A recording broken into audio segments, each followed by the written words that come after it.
croit en lui aussi peut le faire. Et donc, l'une de mes expériences dans le christianisme était de calmer une tempête, premièrement, et aussi j'impose les mains aux malades par le nom de Jésus, les malades guérissent. De calmer quoi? D'éteindre la pluie, s'il faut le dire ainsi. S'il faut le dire ainsi, du genre je prie, et puis bon, l'orage s'apprêtait à tomber, et puis j'ai levé mes mains vers le ciel et j'ai demandé à la pluie de s'arrêter. Ça, c'est mon expérience. Et aussi, imposer les mains aux malades et les malades guérissent. Demander à Dieu, au Dieu que je prie, à Jésus, de me montrer des choses cachées, et ces choses, je les vois. Dieu me le montre. Mais non selon vous. Parce que même si selon, dans la théorie, dans la connaissance, c'est vrai, le christianisme a des contradictions et toutes ces choses, bon, dans la Bible. Mais selon vous, ces expériences-là, c'est dû à quoi selon vous? Si le Dieu que j'adore est irréel ou est une invention, qui me montre ces choses, qui fait ces miracles par moi, qui le fait? Si le Dieu que moi je sers est irréel. Donc, si je comprends bien, tu as déjà arrêté une pluie qui voulait tomber, tu as déjà calmé une tempête et tu as déjà guéri des malades au nom de Jésus, c'est ça? Oui. Et aussi j'ai déjà demandé à Jésus de me montrer des choses cachées. Et j'ai vu ces choses. Et aussi des visions qui s'accomplissent. Au nom de Jésus-Christ, n'est-ce pas? Oui, tout ça au nom de Jésus-Christ.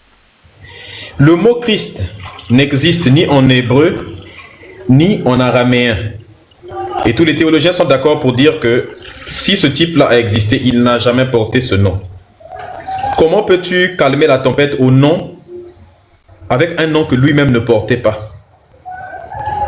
Mais, au nom de Jésus, c'est ça? Il ne s'appelait pas Jésus et il ne s'appelait pas non plus Christ. Comment tu as pu arrêter une tempête avec un nom qu'il ne portait même pas lui-même? Mais pourquoi vous dites qu'il ne portait pas ce nom? Si la Bible, voilà, tout le monde connaît qu'il s'appelle Jésus. Tout le monde connaît, il s'appelait pas. Le mot Christ n'existe ni en hébreu ni en araméen. Mais le mot Christ signifie oint. Celui qui, voilà. Oint. Oui. Mais oint ne veut rien dire. Oint signifie seulement on a mis l'huile sur toi.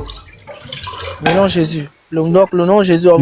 Mais les gens qui nous écoutent là ont l'habitude de oindre un morceau une viande avant de le mettre au four. On met l'huile sur la viande avant de le mettre sur le four. Ça veut rien dire. Bon, Jésus était le oint. Selon ma religion, Jésus est-ce qu'il il est Jésus. Est-ce qu'il portait le nom? Tu dis ça signifie oint. Est-ce qu'il portait le nom en question? Christ ou Jésus? Est-ce qu'il portait Christ ou est-ce qu'il portait Jésus? Commençons par Christ. Est-ce qu'il portait le nom Christ? Non, il ne portait pas le nom Christ. Maintenant, comment toi tu as fait pour arrêter une tempête avec le nom qu'il ne portait pas lui-même? Tu as arrêté une tempête en son nom, mais sauf que le nom là, il n'a jamais porté ce nom. Non, je parle de Jésus. Christ, c'est le oint. Christ, c'est quelque chose. C'est une appellation. Moi, je parle de Jésus. Le nom Jésus. Vous s'appelez Jésus? Oui. Moi, je me base sur Jésus. Christ, c'est une appellation. Mais non, Jésus aussi, c'est une appellation, non? Jésus, c'est son nom. Jésus, c'est le nom du Dieu que j'adore. Le nom de Jésus, d'accord. Et tu as la preuve qu'il s'appelait Jésus? Mais c'est ma croyance, en fait. C'est la Bible que je lis, la Bible que je lis est ma référence. Et selon ma Bible, Jésus est Dieu. Ça veut dire oint. Non, je parle de Jésus. Je dis oint, mettons d'abord oint. Mettons oint à part. Parlons de Jésus parce que moi j'adore Jésus d'abord. Jésus. Selon ma Bible est ma référence. Et la Bible dit que Jésus est Dieu. Donc, moi je dis, mettons d'abord le mot oint, parce que oint c'est parce qu'on l'appelle Christ, parce qu'il est, voilà, il est oint du Saint-Esprit, il est oint de la divinité et autres. Mais je parle d'abord de Jésus. On pourrait même dire oint. Je parle d'abord de Jésus-Christ. Je parle d'abord de Jésus, pas Christ. Je parle d'abord de Jésus. Le Dieu que j'adore s'appelle Jésus, d'abord. Et c'est au nom de Jésus que j'ai fait ces choses, que je vous ai, de l'expérience que je vous ai expliqué, c'est au nom de Jésus. J'ai aussi vu des miracles. Vous voyez, je n'ai pas cru au christianisme seulement voilà, par explication ou bien par non. Ce qui m'a vraiment planté dans le christianisme, ce qui m'a emmené d'où je suis. D'accord. Donc, si je fais monter l'expérience que j'ai fait. D'accord, je vais faire monter un malade, toi tu vas le guérir, n'est-ce pas? Tu vas lui imposer les mains et puis il va guérir. Mais pour ça, il faut que lui-même d'abord, parce que selon ma religion, il doit croire que ma prière peut le guérir. Mais ça ne veut rien dire ça. Est-ce que la tempête que tu as arrêtée, là, croyais que tu allais arrêter? Non, ça c'est différent. La tempête, par contre, c'est un miracle que Jésus a fait. Mais ça ne veut rien dire. Pourquoi tu puisses me soigner? Mais ça ne veut rien dire. Pour que tu me soignes, je dois d'abord croire que ce que tu vas faire va marcher. Ok. Mais je ne peux pas croire que ce que tu vas faire va marcher puisque je n'en ai aucune preuve. Je peux relever votre... Si je crois que ta prière... regarde. Si je crois, c'est une arnaque, vraiment la croyance. Je dois d'abord croire complètement que quand tu vas m'imposer les mains, je vais guérir. Comme ça, quand tu vas me mettre les mains, même si je suis guéri simplement parce que mon système immunitaire m'a soigné, bah c'est à toi que les mérites vont revenir. Même si c'est les médicaments que le médecin m'a donné qui m'a soigné, en fait, vu que j'ai déjà cru que c'est toi, bah je vais t'attribuer le mérite à toi, même si c'est pas toi. Donc en gros, face tu gagnes, pile je perds. Tu gagnes à tous les coups, quoi. Je peux relever votre défi si vous faites monter quelqu'un qui est malade. Moi, je ne refuse pas de prier pour lui. Maintenant, je ne sais pas si nous sommes à ce niveau. Moi, je veux savoir ces choses-là que moi, j'ai vécues par expérience dans le christianisme. Pourquoi tu ne dis pas? Est-ce que pour vous, c'est un simple hasard? Ce n'est pas du hasard. Tu n'as pas soigné quelqu'un. On ne peut pas soigner au nom de Jésus. Pourquoi? Parce que si on pouvait guérir au nom de Jésus, eh bien, vous seriez parti dans un hôpital, vous auriez soigné tous les malades et vous auriez mis en PLS tout le corps médical et tous les médias du monde entier. Toi et puis toutes les personnes qui disent que vous pouvez soigner. Pourquoi vous ne formez pas une armée de chrétiens, vous débarquez dans un hôpital, vous soignez tout le monde et vous laissez tout le personnel, les infirmiers et les médecins en PLS? Vous sortez comme des gangsters de Jésus-Christ. C'est ce jour-là que vous allez faire le plus de croyants de toute votre vie et de toute l'histoire du christianisme. Quand Jésus avait dit allez et puis allez évangéliser et faites de tout le monde des disciples, c'est ce aujourd'hui-là que vous allez faire de toute la planète des disciples. Parce que ce que vous aurez accompli là, aucun argument que je vais donner ne pourra rivaliser contre cette démonstration de force. Mais toutes tes guérisons là, ce que tu dis là, tu as soigné quelqu'un. Est-ce que tu m'as donné la preuve? Tu ne me donnes aucun certificat d'un médecin qui a prouvé que tu as soigné. Tu ne me présentes pas la personne en question qui peut démontrer qu'il était malade avec ça. Tu ne me donnes aucune preuve. Je dois te croire sur parole que tu as soigné quelqu'un. Comme ça, même si tu mens, on ne pourra jamais avoir le dernier mot de ça. Et tout fonctionne par témoignage seulement avec vous. Si ce n'est pas témoignage, il n'y a aucune preuve. Est-ce que tu as une preuve de ça? D'accord, je comprends ce que vous êtes en train de dire. Au départ, avant que je ne pose ma question, je disais que je veux comprendre, je veux savoir. C'est dû à quoi? Moi, c'est mon expérience. En fait, le souci est là, en fait. Vous ne pourrez pas, étant donné que nous ne sommes pas dans le même pays, vous ne pourriez pas avoir la preuve que ce que j'ai dit est vrai. Mais moi, je crois que ce que j'ai dit est vrai parce que j'ai vécu la chose. J'ai vécu la chose, il y a des témoignages. Maintenant, moi, je vous pose la question. Je viens vous poser la question parce que je veux savoir. Il n'y a aucune preuve. Je sais qu'il y a aucune preuve. Est-ce que tu as déjà prié pour arrêter une pluie et puis ça n'a pas marché? Ou ne serait-ce qu'une seule fois? Non, je ne l'ai plus fait. Sincèrement, je ne l'ai plus fait. Je suis monté dans mon live. C'est pas ça ma question. Pour connaître. Est-ce que tu as déjà prié imagine la pluie arrive. Tu as prié pour que ça arrête, ça s'est arrêté. L'autre fois tu as prié, ça ne s'est pas arrêté. Non, je n'ai plus prié. Pourquoi? Parce que je voulais juste avoir mon expérience et j'ai eu mon expérience. Pourquoi tu ne pries pas pour arrêter les génocides qui se passent au Soudan et puis au Congo? Parce que ça... Puisqu'apparemment Dieu t'écoute et Dieu arrête des événements. Voilà pourquoi... Pourquoi tu ne pries pas pour le développement du Gabon pour que tout se développe, ça devienne comme la Suisse? Voilà pourquoi. Au début, je disais ceci. Je ne sais pas si je l'ai dit, mais selon moi, le mal qui arrive aux hommes, c'est les hommes qui sont à l'origine de ça. Donc, si je prends le couteau pour aller tuer mon frère, ou bien je prends un fusil pour arroser, tuer tout mon quartier, c'est moi l'homme qui l'a fait. Donc, selon moi, le mal, les guerres qui se font, c'est les hommes, l'orgueil des hommes, les hommes qui veulent le pouvoir et toutes ces choses qui causent. Pourtant, ta Bible dit le contraire. Hein. Mais bon, je ne sais pas pourquoi tu dis ça. Est-ce que tu sais que la Bible dit le contraire? Je sais que la Bible dit le contraire et je suis d'accord que la Bible aussi se contredit. Ça, je suis d'accord. Mais moi, je parle du Dieu que j'ai expérimenté. Mais pourquoi tu bases ta foi? Donc, tu sais que la Bible se contredit, mais tu bases ta foi sur un livre contradictoire. Je base ma foi sur l'expérience que j'ai vécue. Mais comment la parole de Dieu peut-elle se contredire si Dieu est un vrai Dieu? Parce que les hommes ont changé certaines écritures. Tu as la preuve? Les hommes ont changé certaines écritures, donc les êtres humains ont modifié la Bible, c'est ça? Les êtres humains ont modifié la Bible, exactement. Ce qui veut dire qu'il y a une Bible originale. Ce qui veut dire que, ah voilà, vous avez tout compris. Où est-ce qu'on trouve cette Bible-là? Comment on appelle en Éthiopie. Je pense que là-bas, il y a encore l'original de la Bible.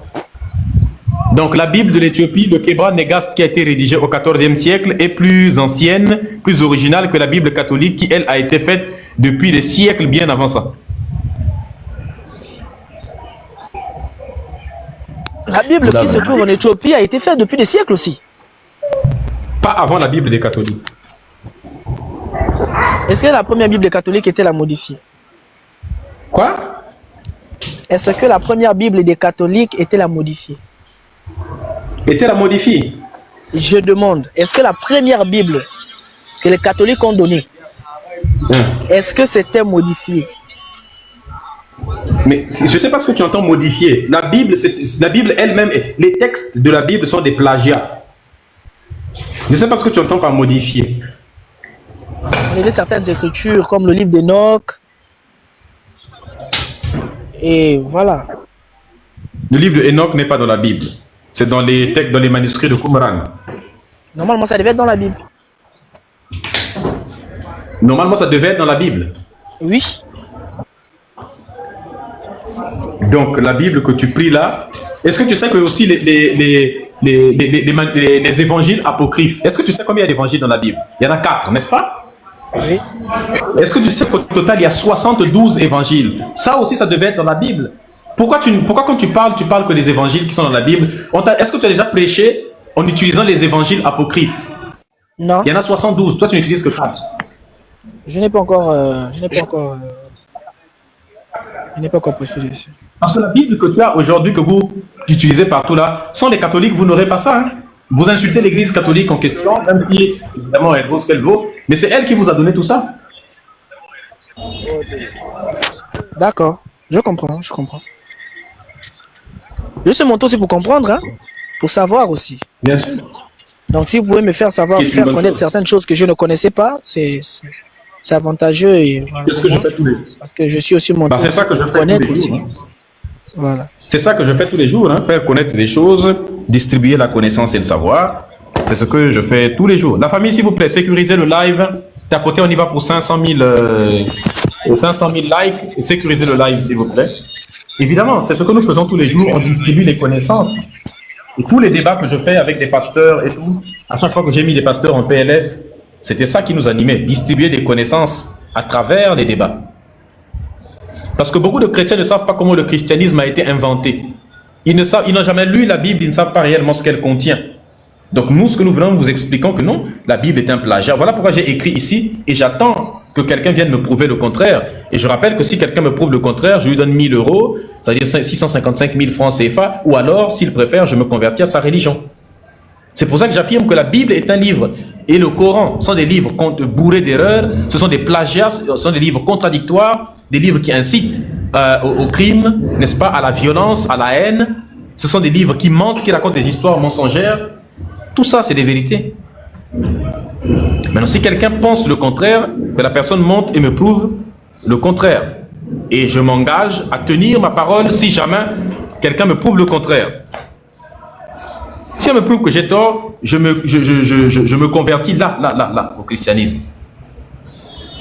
Ou à l'islam d'ailleurs, ça dépend. Ah, Frozone, je n'avais pas vu ta demande, désolé. Apparemment, tu...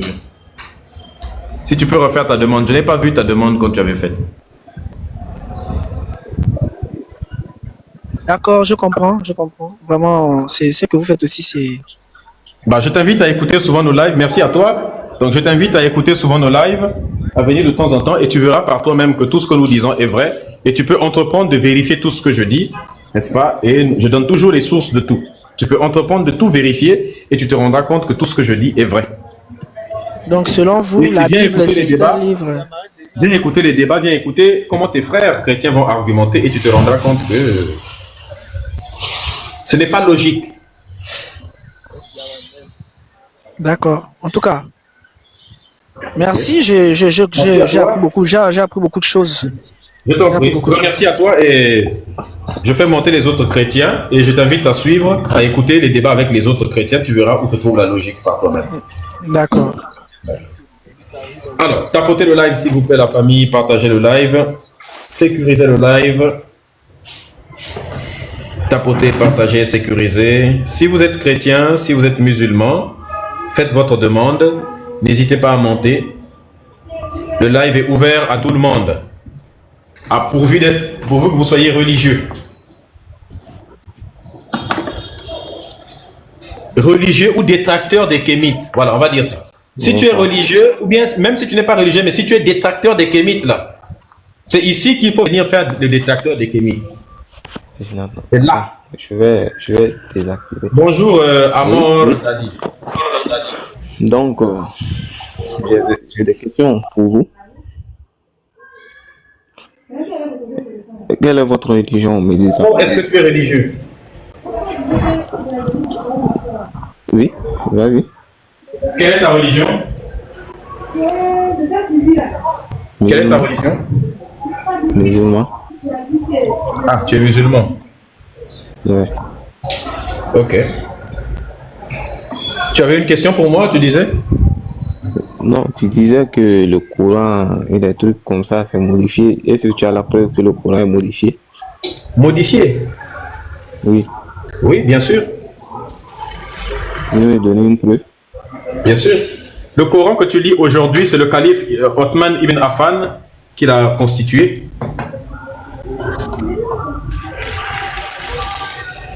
Il existe. Est-ce que tu sais qu'il existe 3 Corans aujourd'hui? Non. Il y a le Hafs, il y a le Warsh, il y a le Douri. Et les 3 sont différents. Tu ne savais pas ça? Non. Mais qu'est-ce qu'on utilise? Hein? Qu'est-ce qu'on utilise aujourd'hui? Lesquels des 3 on utilise aujourd'hui? Les Africains, je pense que vous utilisez beaucoup plus le Hafs, le Warsh, pardon. Je pense que c'est ce que vous utilisez le plus en Afrique. Je pense. Il y en a 10. Et qu'est-ce que... Autant pour moi, il y en a 10 en fait, il n'y en a pas que 3. Vous utilisez plus le Warsh en Afrique. D'accord. Et qu'est-ce qui est modifié sur le Warsh? En fait, il y a plein de choses qui sont modifiées. Il y a plein d'éléments. Il y a des gens qui ont même fait des vidéos sur ça. Je t'invite à aller te renseigner. Tu tapes sur Google quelle différence entre le Warsh et le Hafsh. Tu verras, c'est très long si on doit rentrer dans les détails, mais il y en a beaucoup. Il y a des versets qui sont totalement contradictoires, qui disent le contraire les uns par rapport aux autres. Il y a des versets, tu lis dans le Hafsh, ça veut dire autre chose. Tu vas dans le Warsh, ça dit carrément, tu vas dans le Douri. Il y a 10 versions différentes du Coran. Ce qui est contraire à ce que les musulmans nous mentent tous les jours en disant qu'il n'y a qu'une seule version du Coran, il n'y a qu'un seul Coran, il n'a jamais été modifié. Et aussi, est-ce que tu connais le calife Othman ibn Affan? Ce que vous appelez en Afrique Ousmane. Oui, Ousmane. Voilà. Ousmane, donc de son vrai nom Othman ibn Affan, à son époque, il y avait plusieurs Corans. Il y avait beaucoup de Corans et les Corans qui sont venus des Sahaba. En fait, chacun avait sa version du Coran selon les gens qu'il suivait là. Chacun avait sa version différente du Coran. Et lui, il était calife, donc le chef général des musulmans là, et ça l'énervait. Parce que quand tu es chef, tu veux imposer des lois, mais sauf qu'il y a plusieurs Corans différents, chacun a sa version du Coran, et sa version à lui du Coran dit le contraire.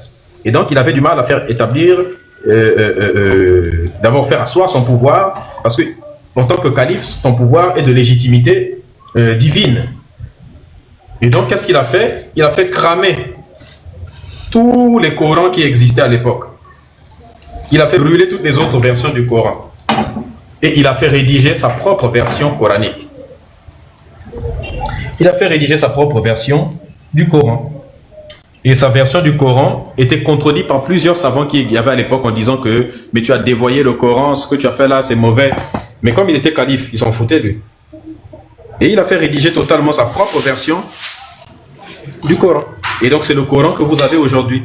Il y a des versions du Coran en question qui nous ont survécu aujourd'hui. Il y a par exemple des Corans qu'on a aujourd'hui qui sont écrits dans l'arabe de l'époque. Tu as par exemple le palimpseste de Sanaa. C'est un Coran qui a été caché sur le toit d'un temple à Sanaa. Je crois que c'était même une église, le toit d'une église à Sanaa au Yémen. Sanaa, c'est la capitale du Yémen, je pense. Il n'y a pas de souci. Et si toi tu dis que par exemple, ce que nous on étudie dans le Coran c'est du faux, et tout ce que toi tu affirmes c'est venu en toi en songe ou tu retires de certaines sources? Non, tout ce que je dis là est un fait. Quand je te dis le palimpseste de Sanaa, tu peux seulement taper sur Google le palimpseste de Sanaa. Tu étais présent? Présent? Oui. Quand l'ange Gabriel parlait à Mohamed, tu étais présent? Non, mais nous on a la croyance. Toi tu dis que c'est faux. Mais pourquoi toi tu parles? Et mais toi moi, tu crois à d'autres. Qu'est-ce qui prouve que c'est vrai? Moi je ne crois pas. Mais pourquoi tu l'as fait? Parce que c'est des faits. Et tu étais présent? Il y a 10 Corans, il y en a 10. Tu peux les retrouver les 10 en question. Il te suffit d'aller vérifier sur internet. Quand je te dis qu'il y a une version du Coran qu'on appelle le Hafsh, je te dis qu'il y a le Warsh, il y a le Douri, tu peux aller vérifier. Ce que je dis, c'est la vérité. D'accord. Donc, si on comprend, toi, tu as une croyance à ces dites-là, et toi, tu nous empêches à croire à ce que nous aussi, on dit dans le Coran. Est-ce que tu crois que tu as un père et une mère, ou bien tu sais que tu as un père et une mère? Bah, je sais parce que je suis témoin de mon père, c'est-à-dire de la présence de mon père, et je suis également témoin de la présence de ma mère. Mais tout ce que toi tu racontes, si tu es prêt, donc tu ne crois pas en leur... Voilà, tu ne crois pas que tu as un père et une mère, tu sais que tu as un père et une mère, n'est-ce pas? Oui. Bah, c'est ça la différence entre la croyance et la connaissance. La croyance, c'est quand on ne sait pas. La connaissance, c'est quand on sait. On croit quand on n'a pas de connaissance. Quand on est ignorant, on a recours à la croyance. Mais quand on a la connaissance, on n'a plus besoin de croire. Toi, tu n'as pas besoin de croire que tu as des parents. Tu sais que tu as des parents. C'est une vérité, c'est une réalité. Tu en as des preuves. Et ce que toi tu affirmes, non, ce que je veux savoir, ce que tu es en train d'affirmer là tout de suite, tu es témoin de ces faits, oui ou non? C'est pas possible. Tu peux vérifier ça toi-même. C'est un fait. Tu m'invites à le vérifier comment? À partir des sources. Et si moi je te dis je crois pas à ces sources, qu'est-ce que tu vas me... Comment? Et si je te dis je suis pas témoin de ces sources et de ces faits, je crois pas à ces sources, qu'est-ce que tu vas me dire pour me convaincre? Comment s'appelle le président des États-Unis?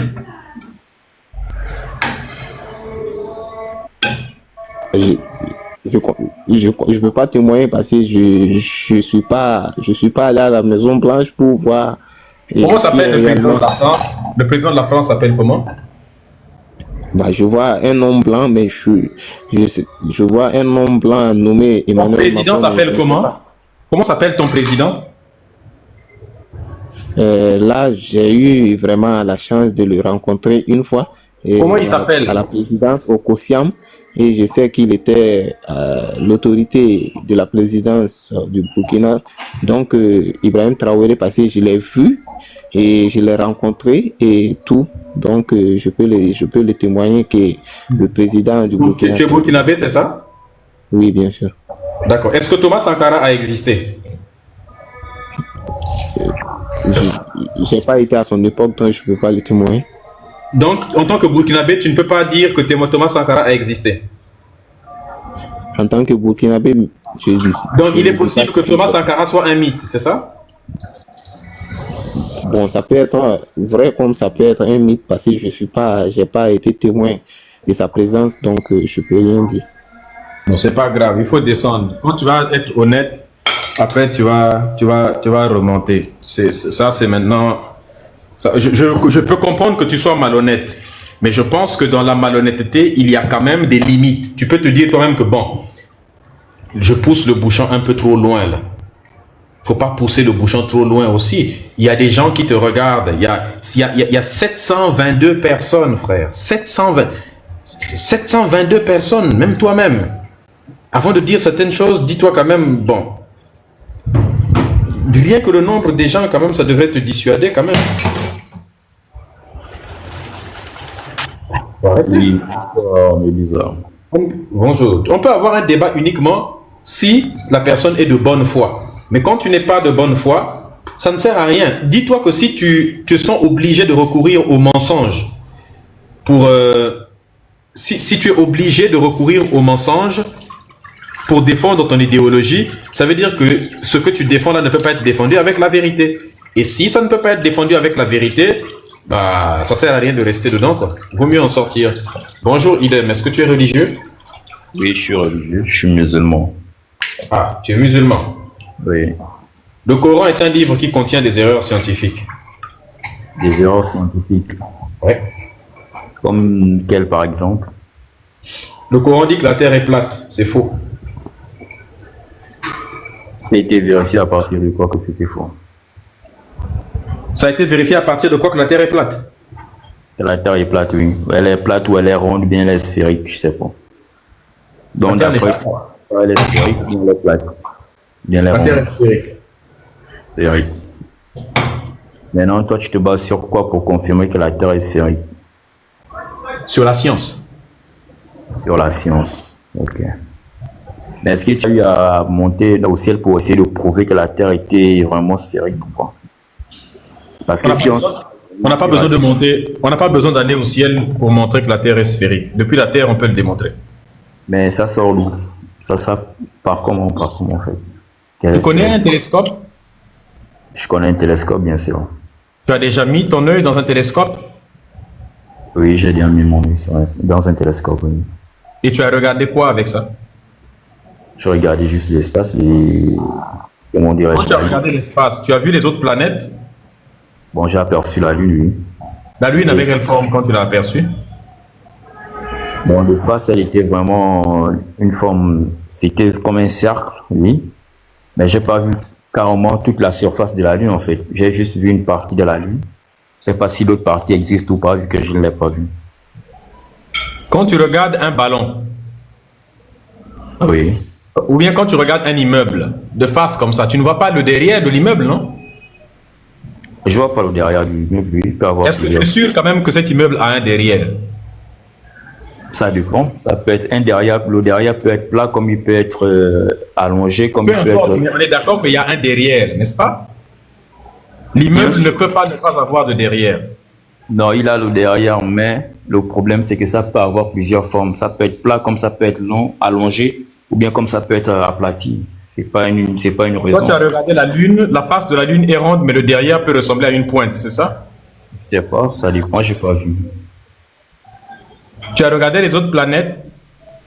Pas du tout. Hein? Pas du tout. Mais par contre, moi, c'est pas, je suis monté par Les rapport autres planètes, les autres planètes, elles sont rondes. Ok, si vous le dites, bon, moi, je n'ai pas de preuve qu'elles sont Non, c'est pas rondes. si je le dis. Il te suffit d'aller dans un observatoire scientifique ou d'avoir un télescope. Tu peux regarder. Toutes les autres planètes sont sphériques. Le Soleil lui-même est sphérique. La Lune est sphérique. Tout est sphérique. Pourquoi la Terre serait plate et tout le reste sphérique?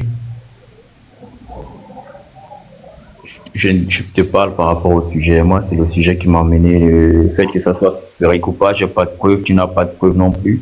Tu as juste lu à partir de sources. Je te dis que j'ai des preuves et je suis en train de te les donner. Explique-moi pourquoi tout est sphérique sauf la Terre. Mais qu'est-ce qui prouve que le reste est forcément sphérique? À partir des dessins ou bien à partir de quoi? Je te base sur quoi? Tu peux aller dans un observatoire scientifique, tu peux regarder dans un télescope, tu vois que toutes les autres planètes et le Soleil lui-même sont des sphères. C'est sûr qu'à partir de l'observatoire, là, tu as regardé, tu as vu toutes les parties de la planète, ou bien tu as juste vu la face qui te faisait, la partie qui te faisait face. Non, les autres planètes tournent aussi. Elles tournent aussi sur elles-mêmes. Et on connaît les autres faces, les autres facettes de cette planète-là. Non, mais est-ce que toi, tu as pris le temps de regarder toutes les faces? Bien sûr. Arrête. Mais tu peux avoir accès au site des observatoires scientifiques et tu peux aller toi-même dans des observatoires scientifiques pour voir, en fait. Si tu veux, mais bon. Tu peux acheter, j'ai un télescope à la maison, tu peux acheter un télescope aussi, c'est pas un truc... D'accord. Mais c'est par rapport à la question, vous demandez si Dieu, Allah, existe. Oui, il dit que la Terre est plate et je dis que c'est faux, la Terre n'est pas plate. Mais toi, tu te bases sur, pourtant, il y a des recherches qui prouvent que la Terre également est plate, en fait. Quelle recherche? Tu peux me dire quelle recherche ça a été publié dans quelle revue scientifique, un comité de lecture? Les sources en tête, mais j'ai lu ça quelque part. Si Tu as lu ça sur un site d'un fumeur de chanvre. Il n'y a aucune revue scientifique qui a publié un article de ce genre. Non, mais, monsieur Médusa, on parle, c'est pas la peine de parler de fumeur de chanvre, je sais pas quoi. La vérité. Est-ce que tu peux me donner un article scientifique digne de ce nom? Cela existe, il faut aller regarder, il faut aller faire les recherches, tu vas forcément tomber dessus. C'est pas comme ça. C'est toi qui dois me dire c'est quel article. C'est pas à moi d'aller chercher. Et le nom vraiment du livre où j'avais vu ça, la revue où j'avais vu ça, je me rappelle pas vraiment, mais je l'ai lu quelque Tu ne sais pas le titre du livre, tu ne sais pas qui l'a écrit, tu ne connais pas le nom du site, Je connais, tu mais ne sais pas quand est-ce que ça a été publié. Bon, c'est possible d'oublier ou pas? Non, c'est pas possible d'oublier des choses aussi fondamentales que ça. Bien sûr. Tu peux oublier une chose, mais quand tu oublies toute une série de choses, alors que c'est ça que tu devrais utiliser pour le débat, ça n'a pas de sens. Non, mais attends. On est sur le fait que Dieu existe ou pas. Dieu déjà, il existe. Que la terre soit plate, ronde ou comment dirais-je? Tu dis Dieu existe. Dieu, il existe, oui. Et duquel Dieu? Allah. Dieu, il n'y a qu'un seul Dieu. Allah, ça c'est le nom arabe que les Arabes ont donné à Dieu, mais c'est le même Dieu. Non. Il n'y a qu'un seul Dieu en fait. Il n'y a pas deux dieux ou trois dieux. C'est faux. Bien sûr. Chaque religion dit qu'il n'y a qu'un seul Dieu et c'est son Dieu à lui qui est le seul vrai et tous les autres sont faux. C'est pas vrai. Aucune religion n'a dit que chacun a son Dieu. Toutes les religions croient en un seul Dieu, mais chaque religion a un nom qu'ils ont attribué à ce Dieu. Mais c'est le même Dieu et unique Dieu. Il n'y a pas de Dieu. Toutes les religions. Est-ce que Krishna? Il y a pas Donc Zeus c'est Allah? Donc Zeus c'est Allah. Moi je te parle des religions. Dieu, c'est Allah. Dans la religion des Grecs, leur Dieu s'appelle Zeus. Est-ce que Zeus c'est Allah? Mais leur Dieu en question, c'est qui? C'est le créateur des cieux. Tu ne réponds pas à ma question. Tu ne réponds pas à ma question. Est-ce que Zeus c'est Allah? Est-ce que Zeus c'est Allah? Est-ce que Zeus c'est Allah? Est-ce que eux pour eux Dieu c'est leur Zeus là, c'est celui qui a créé l'univers ou pas? Si c'est lui, c'est que c'est le même Dieu, Oui. il n'y a qu'un seul. Il n'y a pas deux. Donc Zeus c'est Allah.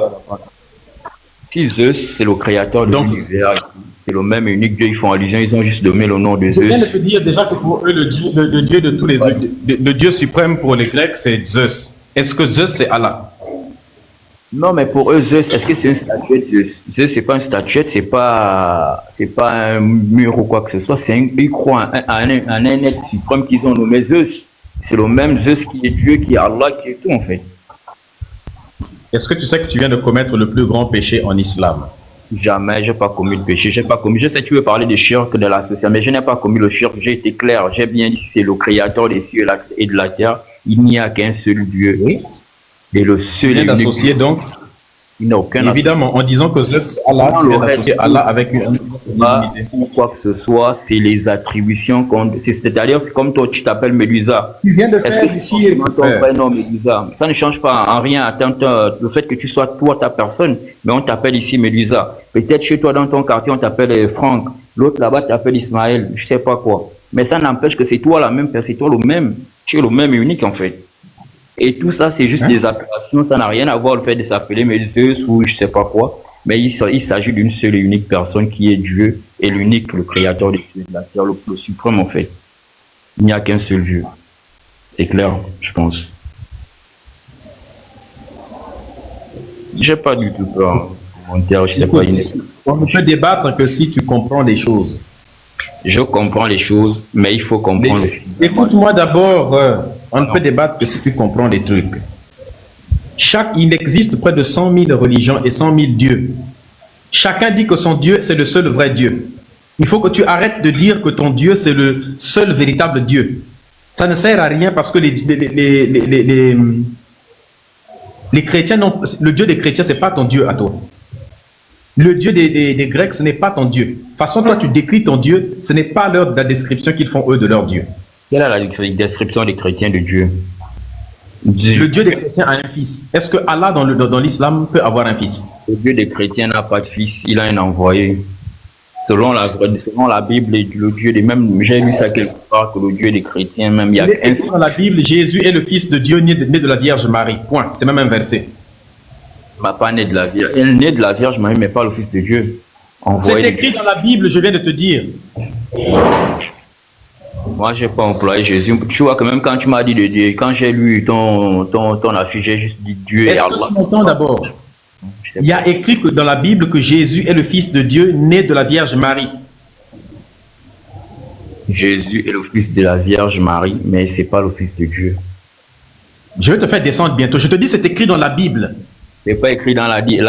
Fais-moi descendre, tu marmailles du n'importe quoi ici, des mensonges, parce que tu es un peu logique, tu penses que tu es dans la vérité, pas forcément, pas parce que tu es un peu logique, ou bien tu t'exprimes tellement bien que tu vas penser que tu es forcément dans le bon. Ok, tu viens de dire, attends, écoute-moi. Pour amener des gens à vous suivre dans l'aveugle. Il faut te calmer. Tu as dit que ce n'est pas écrit dans la Bible. Si je te demande que c'est écrit dans la Bible. Comment dirais-je, la carte de l'homme logique. Pourtant, la majorité de ce que tu racontes, c'est carrément de n'importe quoi, des conneries. Et franchement, il faut te revoir toi-même. Il faut te revoir. Si tu ne veux pas croire en Dieu, ne crois pas en Dieu à toi, mais toutes les preuves sont devant toi. Arrête de me faire ton truc là, on dirait que tu as des règles douloureuses. C'est écrit dans Matthieu chapitre 14, verset 33. Ouvre. Je t'écris dans ce que je viens de dire, c'est écrit dans Matthieu chapitre 14, verset 33. Il n'y a pas de trois dieux. Tu le sais au fond de toi, tu sais que Dieu existe. Si c'est toi l'antéchrist, si c'est toi... Quitte là, descends. Idiot comme ça. Là. Tu penses qu'on a le temps pour les bêtises de ce genre là? Quand vous montez ici là, ayez un cerveau normal. Tu viens soit pour venir dépendre, ne peux pas vous venir crier ici là, tu viens chialer comme une grosse dinde. Est-ce qu'on a le temps pour ces bêtises là? Je te dis que dans Matthieu chapitre 14, verset 33, il y a écrit bien que Jésus est le fils de Dieu. Tu me dis non, la Bible ne dit pas ça. Il faut arrêter un peu en fait. C'est écrit à l'intérieur. Tu dis ce n'est pas écrit, c'est faux, tu es l'antéchrist et toutes les choses comme ça là. Je m'en fous de ça. D'accord, je suis l'antéchrist. Et alors? Antéchrist et puis quoi? Bonjour monsieur. Bonjour le descendeur. Écoutez, je lisais l'intitulé de votre live, je ne comprends pas. Je ne comprends pas votre position. Pouvez-vous me l'expliquer, s'il vous plaît? Est-ce que tu es religieux? Exactement. Chrétien ou musulman ou juif? Je suis raélien. Ah ouais. C'est-à-dire, excusez-moi? Oui, mais les raéliens... Oui. Je ne sais pas pourquoi les gens bon, on va discuter, c'est pas grave. Mais avec grand plaisir, monsieur. Nous sommes là pour échanger. Est-ce que tu as la preuve de l'existence des extraterrestres? Mais évidemment, c'est nous. Quoi? C'est nous, justement. Extraterrestre, dans le mot extraterrestre, il y a extra qui veut dire en dehors. Mais évidemment, terrestre, la preuve de l'existence. Excusez-moi, monsieur Médusa. La preuve de l'existence des extraterrestres, c'est nous. Nous sommes leur création. Non, la preuve de l'existence des extraterrestres ne peut pas être nous, parce que nous vivons sur Terre. Non, le mot extraterrestre veut dire extra, en dehors de la Terre. Prouve-moi des êtres qui vivent, je veux la preuve des êtres qui vivent en dehors. Alors, je vous donne une preuve très très simple, et elle se vérifie assez simplement. J'espère que vous aimez les mathématiques. Ça dépend. Eh ben écoutez, on ne va pas aller au fond du problème, je dirais, mais juste, on va dire aller à sa surface. Il y a une chance sur des milliards et des milliards de possibilités qu'une vie extraterrestre existe ailleurs dans l'univers. C'est une probabilité qu'on ne peut pas, je dirais qu'on ne peut pas contrecarrer. Est-ce que vous m'entendez, monsieur? De quoi? Est-ce que vous m'entendez, monsieur? Non, j'ai pas entendu tout de suite. Un argument qui a fait quoi? Alors, je vais répéter. Il y a une chance sur des milliards et des milliards et des milliards de possibilités qu'il y ait une vie extraterrestre dans l'univers. Vous me rejoignez? Écoutez, si ce monsieur coupe tout le temps, ça va être compliqué. Non, parce que j'entends. On ne peut pas parler au même moment. Non, mais, J'écoute. non, mais gardez votre micro ouvert, monsieur. Ne vous en faites pas. Vous pouvez réagir. Voilà. Mais à l'échelle de l'univers, il y a des milliards de planètes de systèmes solaires avec des planètes habitables. Ce qui veut dire que la possibilité justement qu'il y ait une vie extraterrestre devient du quasi sûr, excusez-moi. Ensuite, nos différences entre les autres espèces. Vous voyez bien que notre cerveau et notre évolution est bien différente de toutes les autres espèces. Et si nous sommes une création et si Dieu est un créateur, ce sont les extraterrestres. Et Monsieur Raël qui lui a justement reçu la visite des extraterrestres de nos créateurs, les Elohim. Les Elohim nous ont donné la connaissance, la science et un guide, qui est Monsieur Raël. Et ce Monsieur Raël, aujourd'hui, qui est une personne que j'ai déjà rencontrée, qui est vraiment magnifique, a le projet, ce projet arrive bientôt à terme, de construire justement cette station spatiale qui va permettre d'accueillir nos créateurs. Voilà. Et à ce moment-là, quand les extraterrestres arriveront, les Elohim, nous aurons la vérité. Voilà. Nous aurons la vérité. Nous sommes une création. Voilà. Ça n'a aucun sens. C'est un argument qui est totalement foutu. Premièrement, tu ne donnes aucune preuve. On te demande, est-ce que tu as des preuves de l'existence d'une vie extraterrestre? Tu nous donnes des suppositions. Que voilà, puisqu'il y a des milliards, eh bien, il se pourrait qu'il existe une vie extraterrestre. Ce sont des supputations, ce sont des suppositions, ce ne sont pas des preuves. Il se pourrait qu'il existe tout un tas de choses. Il se pourrait qu'il existe d'autres types d'univers. Il se pourrait que tout, en réalité. Il se pourrait qu'il existe plusieurs divinités, mais ce n'est pas une preuve. Oui, il se pourrait. D'accord. Dans le champ des possibilités, dans le champ de l'imagination, on peut tout imaginer dans l'immensité de l'univers. Mais avant d'affirmer qu'une chose est une vérité absolue, il faut en donner les preuves. Tu ne donnes aucune preuve. Est-ce que vous avez déjà fait une observation directe? Excusez-moi, monsieur. Excusez-moi. Attends d'abord. Attends. Oui, excusez-moi. Est-ce qu'il y a une observation directe? Attends d'abord. Il n'y a pas d'observation directe. Tu dis que les extraterrestres sont venus sur Terre. Est-ce que tu as la preuve que les extraterrestres ont déjà foutu un pied? Mais évidemment, c'est Monsieur Raël qui nous l'a dit. C'est pas parce que Raël a dit quelque chose que c'est une vérité. Raël, de son vrai nom, c'est Claude Vourion. Exactement. Monsieur Claude Vourion, appelez-le Raël, s'il vous plaît. Respectez-moi. Attends d'abord. Le vrai nom de Raël, c'est Claude Vourion. Moi, je l'appelle Claude Vourien. Il ne s'appelle pas... Non, monsieur, s'il vous plaît. N'insultez pas mon prophète, monsieur. C'est pas une insulte, c'est une vérité. Dire son nom de famille, c'est pas une insulte. Il s'appelle Raël. Son vrai nom est Raël. Il s'appelle Claude Vourion et moi je l'appelle Claude Vaurien parce que au départ il ne valait strictement rien du tout. C'était un musicien raté. Il a fait des albums que vous allez trouver. Si je vous mets les musiques que Raël chantait. Oh oui, mettez une musique s'il vous plaît. Attends d'abord. Les gens qui m'écoutent, vous mettez des chansons que Raël écoute. D'ailleurs, même si vous tapotez pas le live, je vais vous mettre. Si vous tapotez pas, si vous partagez pas, vous sécurisez pas. Je vais vous mettre des chansons de Raël. Vous allez tomber malade. Plaisir. Avec grand plaisir. Mais oui, mais les gens vont tomber malades quand même. Pourquoi quelque part, monsieur? Il a la voix d'un ange, monsieur. Il a la voix d'un ange. Ça doit être pour ça qu'il n'a pas réussi en matière de musique, parce que sa voix était trop angélique, personne ne voulait. Excusez-moi, monsieur, mais je peux vous garantir que sa destinée était bien au-delà d'un simple chanteur, monsieur. Ça doit être pour ça qu'il n'a pas réussi sa carrière de musique. Tous ses albums, personne n'a acheté, personne n'écoutait, parce que sa voix ressemblait tout à celle des extraterrestres, peut-être. Parce que les anges, je rappelle, c'est des êtres aussi qui sont extraterrestres. Qu'est-ce que vous dites, monsieur? Qu'est-ce que vous dites? Vous savez, monsieur, vous êtes aussi un fils d'Elohim. Et tout simplement, je dirais que aujourd'hui, nous assistons. C'est comme le poisson dans son aquarium qui regarde son maître et qui lui dit qu'il n'existe pas. Excusez-moi, monsieur. Non, ça veut rien dire. Mais si, monsieur, vous êtes ce poisson, monsieur. Je suis désolé. Avec tout le respect que je vous dois, bien sûr. Tu ne donnes pas de preuves, tu fais des suppositions. Tu pourrais être ceci. Claude Vaurien, attends. Claude Vaurien, il a raté. S'il vous plaît. Raël. C'est un surnom qu'il s'est pris. Non, ce n'est pas son surnom, c'est son vrai nom. C'est le nom que leur a donné les Elohim. Respectez mon prophète, monsieur. Est-ce que c'est le nom que les parents lui ont donné? Mais ses parents ne sont que leurs géniteurs. Ce sont les créations d'Elohim. La seule chose que je valide dans le mouvement raélien, c'est quand on distribue les femmes. Ça, c'est quelque chose qui pourrait me faire reconsidérer mon point de vue sur les raéliens. Mais excusez-moi, monsieur, mais est-ce que vous pensez que les Elohim ont attendu d'avoir votre approbation par rapport à monsieur Raël? Excusez-moi, monsieur. C'est encore une fois le termite dans la termitière qui dit qu'il sait tout sur tout. Excusez-moi.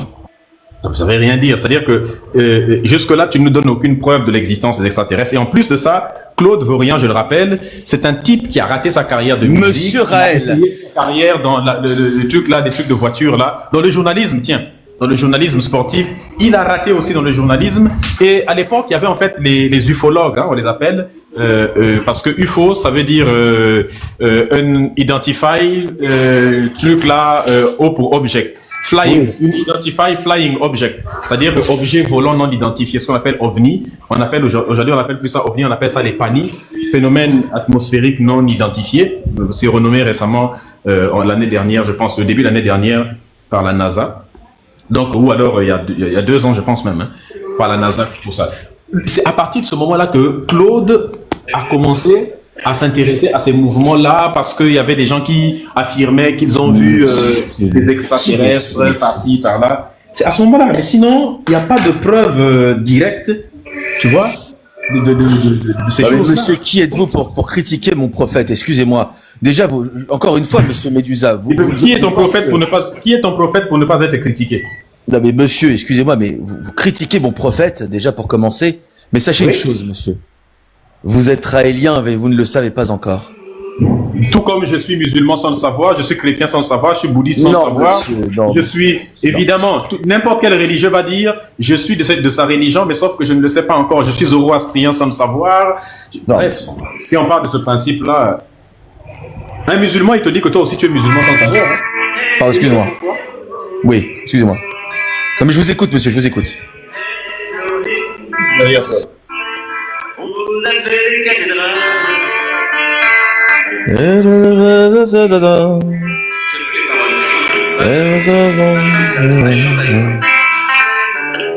Allez, les Elohim. Les Elohim sont arrivés sur Terre pour nous sauver. Ils sont arrivés avec leur vaisseau spatial. Tu comprends maintenant pourquoi personne n'écoutait les musiques de Don Prophète?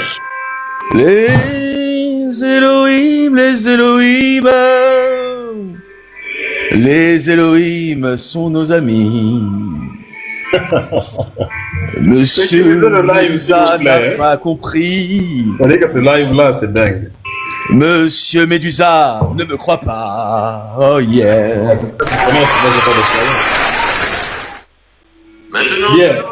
Maintenant que l'amour est galactique, pouvons-nous nous embrasser et frénétique? Non, je préfère les femmes, désolé. Eh ben monsieur, je vous l'ai dit, Médusa, je vous embrasse sur la bouche. Oh yeah, oh oui, mais pourtant je suis pas gay. Oh yeah. Gay.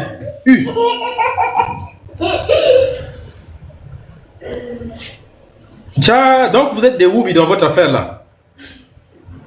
Bon, on m'avait dit ça que les Raéliens, ils acceptent les Woubi. Il paraît que le Woubisme chez eux, c'est vraiment... C'est dingue. Ils sont pour les Woubi. En même temps aussi, ils sont obligés de ratisser large parce que... tu vois un peu, non? Ils sont obligés de ratisser large parce que, bon, vu la conjoncture actuelle, c'est un peu difficile que les gens puissent partager leurs errances. Donc, quelque part, ils sont obligés de... tu vois un peu. Mais finalement, je ne comprends pas, hein. C'est grave. C'est compliqué. Ne mentez que si vous êtes religieux, s'il vous plaît. Même les Raéliens peuvent monter, évidemment. Ah, trop tard, on a vu ton front. Hein. Ah, c'est pas grave. Mais je suis pas religieux. Ah, donc je te fais descendre.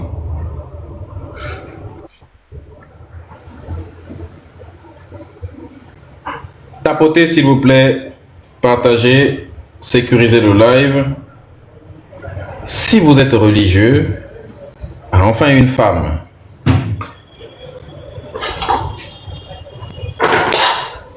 Bonjour une femme. Bonjour Médusa. Comment tu vas, non? Je vais bien, merci. Et vous? Est-ce que tu sais que tu es une femme?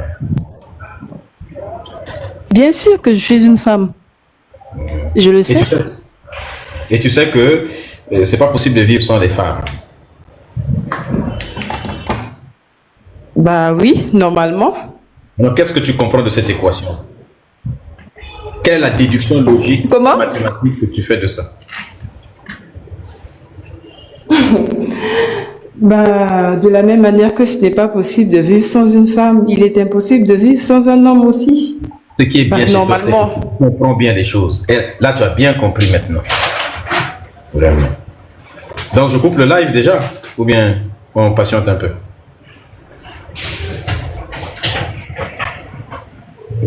On patiente un peu. En fait, Médusa, je suis chrétienne. Je suis née dans le christianisme, bien sûr. Donc, c'est une religion que, voilà, j'ai grandi dedans. Mais au fil des temps, lorsque j'ai commencé à m'intéresser un peu à l'histoire et puis tout ce qui s'est passé, je suis congolaise. Je précise, voilà, avec tout ce qui se passe en Afrique. Donc, mon papa, en fait, il était pasteur. Donc, on a eu à faire des échanges sur certaines choses et au finish, en fait, je me suis retrouvée comme un peu isolée parce que, voilà, je ne voulais pas adhérer à certaines choses parce qu'aujourd'hui, quand on me dit que, par exemple, Jésus est venu sur terre pour nous sauver de nos péchés. Et par contre, il reviendra pour nous juger des péchés qu'il a voulu. Genre, les mêmes péchés qu'il est venu pour nous sauver, il reviendra pour nous juger sur ces mêmes péchés. En fait, je comprends pas. C'est le genre de questions que j'ai eu à poser à mon papa. Et puis, bref, ça a dégénéré. Et puis aussi, moi, j'avais un problème. Ça fait un moment que je m'intéresse aux conférences de Monsieur Omotunde sur YouTube. Voilà. Maintenant, ce qui me préoccupe, c'est que qu'est-ce qui me prouve qu'aujourd'hui, le mouvement du kémétisme est une sécurité pour nous les Africains, en fait. Parce que je crains qu'en cherchant la vérité, nous nous dirigions encore vers d'autres fossés, en fait. Parce que tout le monde parle de retour aux sources, et puis voilà, à un moment donné, sincèrement dit, je veux bien connaître la vérité, mais j'ai peur de tomber dans le même piège qui s'est d'abord passé, voilà, avec mes ancêtres au Congo. Parce qu'aujourd'hui, on est conscient que comme ils n'ont pas nous avons reçu le christianisme par le fouet et puis par la voie de la torture, peut-être qu'aujourd'hui, ils vont utiliser d'autres moyens pour nous recoloniser. Parce qu'en fait, avec tout ce qui se passe en Afrique, ça fait réfléchir, en fait. Tu vois un peu? Donc, j'ai un peu ce problème-là. Parce que sincèrement, la religion, je prie, je crois en Jésus parce que c'est quelque chose que je ne peux pas m'en détacher. Mais comme je n'ai pas la certitude que le retour aux sources, c'est une sécurité pour moi aussi.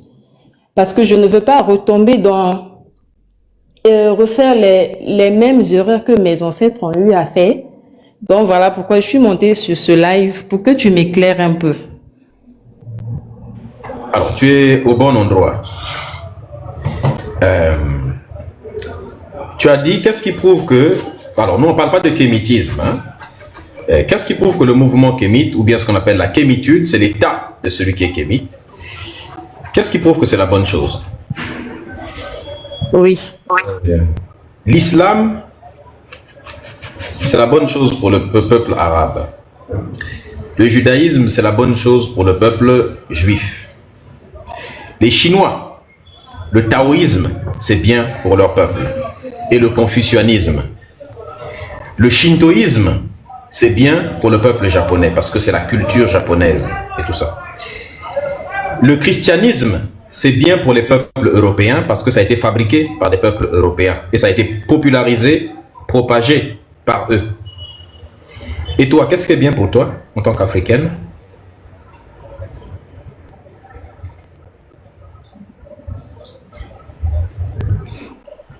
Rien n'est bien pour moi puisque ça n'a pas été créé par moi. Déjà, jusqu'à preuve de contraire, je n'ai pas la certitude comment dirais-je, je peux dire que l'Afrique a perdu sa mémoire, en fait. Aujourd'hui, on n'a plus la certitude du savoir-faire que nos ancêtres avaient avant que les colons arrivent. Mais comment tu veux avoir la certitude du savoir-faire de tes ancêtres quand on t'a convaincu que tes ancêtres, c'est des sorciers, que tes ancêtres pratiquaient de la sorcellerie, que c'est le christianisme qui est venu te sortir, soi-disant, de ça? C'est de la colonisation. Le mouvement kamite n'est pas une religion. Être kémite n'est pas une religion. C'est une identité culturelle. C'est ce qui fait de nous ce que nous sommes. Un noir, si tu lui as enlevé le christianisme, tu lui as enlevé l'islam. On dit que la culture, c'est ce qui reste quand on a tout oublié. Ce qui te reste en tant que noir, c'est cette identité culturelle. Et la culture africaine est la même partout. Que ce soit en Afrique, aux Antilles, partout, c'est la culture africaine fondamentalement dans tous les pays. Ce qui fait qu'un Burkinabé sera toujours plus proche d'un Botswanais et d'un Éthiopien qu'ils ne seront proches d'un Ukrainien ou bien, je ne sais pas moi, d'un Suédois par exemple. Et beaucoup de grands écrivains africains, tels que Cheikh Anta Diop, l'ont écrit. Dans son livre Nation Nègre et Culture, ou bien il y a même écrit un livre qui s'appelle Unité culturelle de l'Afrique noire. Théophile Obenga a écrit plein de livres sur ça, puis un linguiste qui montre comment les cultures africaines sont liées entre elles. Doumbi Fakoli l'écrit au niveau pour expliquer que ce qu'on appelle Dieu, la notion de Dieu en Afrique, la notion d'ancêtre, c'est la même qu'on retrouve partout. Les langues africaines ont une même racine, nous avons les mêmes langues. Notre culture est la même. Donc il y a une unité culturelle, même s'il n'y a pas uniformité, c'est normal. Pourquoi il n'y a pas uniformité? Pourquoi on pratique la même chose? C'est juste qu'on ne le pratique pas de la même manière, mais c'est la même chose. Mong Basong, on parle. Parce que toi et moi, si on vient d'une même mère, imagine on est 4. L'un va s'installer à côté dans le désert, l'autre va s'installer au bord de la mer, l'autre va s'installer à côté d'une rivière, l'autre va s'installer dans une forêt, l'autre va s'installer à la savane. Chacun va faire avec ce qu'il trouve là où il s'est installé. Donc ils pratiquent la même chose qu'ils ont appris au même endroit. C'est juste que dans leur pratique, ils doivent l'adapter aux endroits où ils sont. C'est ce qui produit les quelques différences. Voilà pourquoi tu as l'impression que le vaudou est un peu différent du Bwiti ou bien de ceci, de la spiritualité des Congo, de ceci, de tel pays. Mais en fait, c'est la même chose qu'ils pratiquent. C'est pareil. Le principe qu'il y a derrière est le même. Donc, la tradition africaine, nous devons la conserver, mais nous savons que vu que nous avons traversé 700 ans d'esclavage et de colonisation, la tradition africaine, il y a beaucoup de mauvaises choses qui se sont introduites à l'intérieur. Il y a beaucoup d'éléments qui se sont introduits dedans, n'est-ce pas? Il y a beaucoup de trucs. Il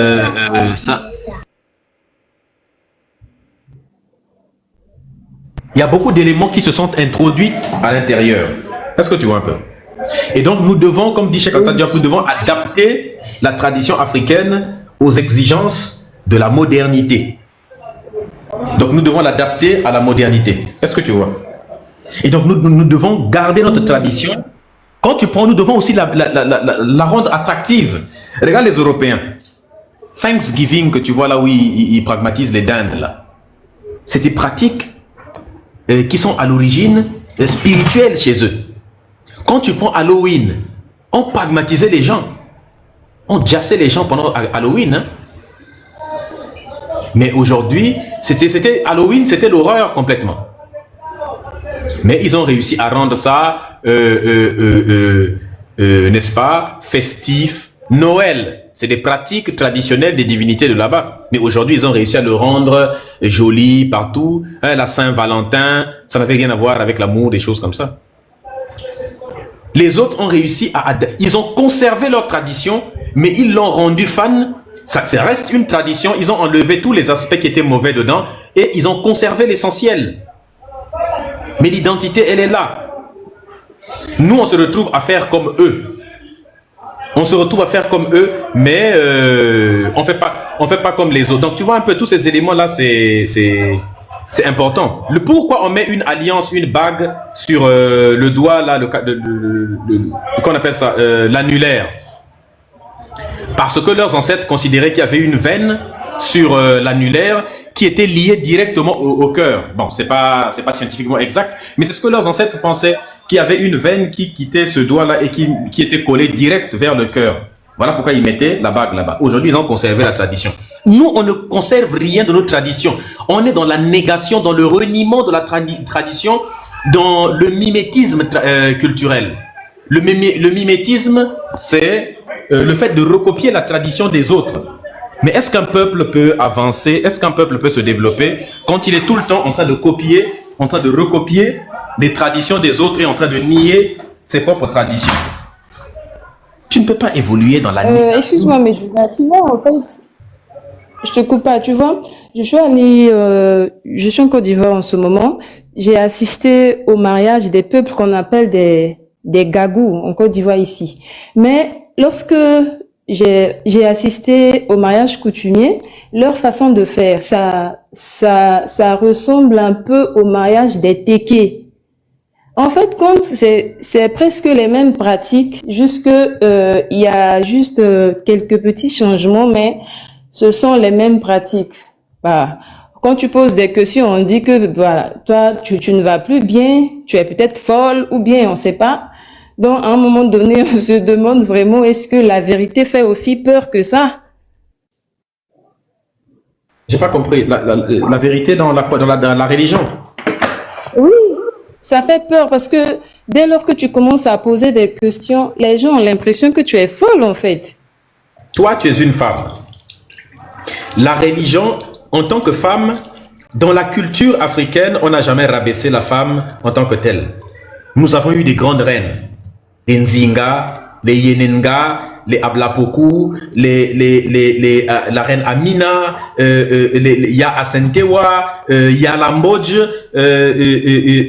Ravalomana, les Kandake. Je peux t'en citer encore beaucoup. On en a eu beaucoup de femmes comme ça. Kimpavita, il y a beaucoup de femmes. Toi, on t'a apporté une religion pour te dire que femme, tu es désormais soumise à l'homme comme Dieu, comme l'Église est soumise à l'Éternel. Ça veut dire quoi? Ça veut dire que... Attends, je vais te montrer l'image d'une femme soumise à l'homme.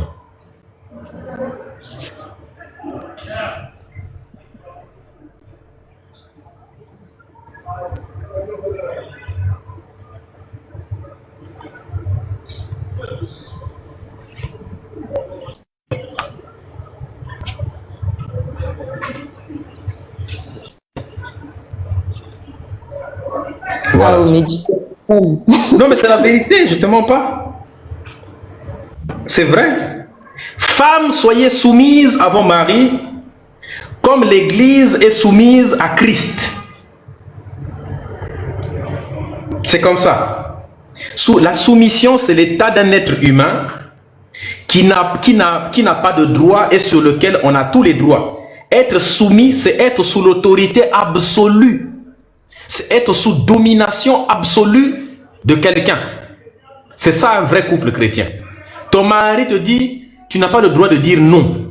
S'il te dit, va te mettre debout au soleil pendant 14 heures, tu dois aller le faire. Tu es soumise. Et en plus, la Bible ajoute, de la même manière que l'Église est soumise à Christ. Est-ce que l'Église peut refuser quelque chose à Christ? Mais si l'Église ne peut rien refuser à Christ, pourquoi toi tu vas refuser un truc à ton mari? Et en plus, la Bible ajoute, parce que le mari est le chef de la femme. Il n'a pas dit le mari est le chef du foyer, de la maison. Il dit de la femme. C'est ton chef en tant qu'humain. Tu vois, non? Donc toi là, il est plus que ton père. C'est ton chef. C'est comme l'armée. Le chef, quand il demande à l'employé de faire, l'employé fait. Quand le général demande au caporal de faire quelque chose, est-ce que tu as le temps de protester que non, tout ça? On ne te demande pas ton cerveau. Et en plus, la même Bible dit dans le livre de Corinthiens et dans le livre de Timothée, dans 1 Corinthiens et 1 Timothée, on dit, je ne permets pas à la femme d'enseigner ni de prendre autorité sur un homme. Je ne permets pas à la femme d'enseigner ni de... La femme ne doit jamais prendre l'autorité sur un homme. Voilà une image qui illustre ce que la Bible dit. La soumission de la femme. Tu es là, l'homme est le chef de la femme. Tu vois, le monsieur qui est en haut là, est-ce que tu n'as pas l'impression que c'est le chef de celle qui est en bas? Vrai, vrai. Là. Bien sûr, ça se voit. C'est lui le chef, c'est clair.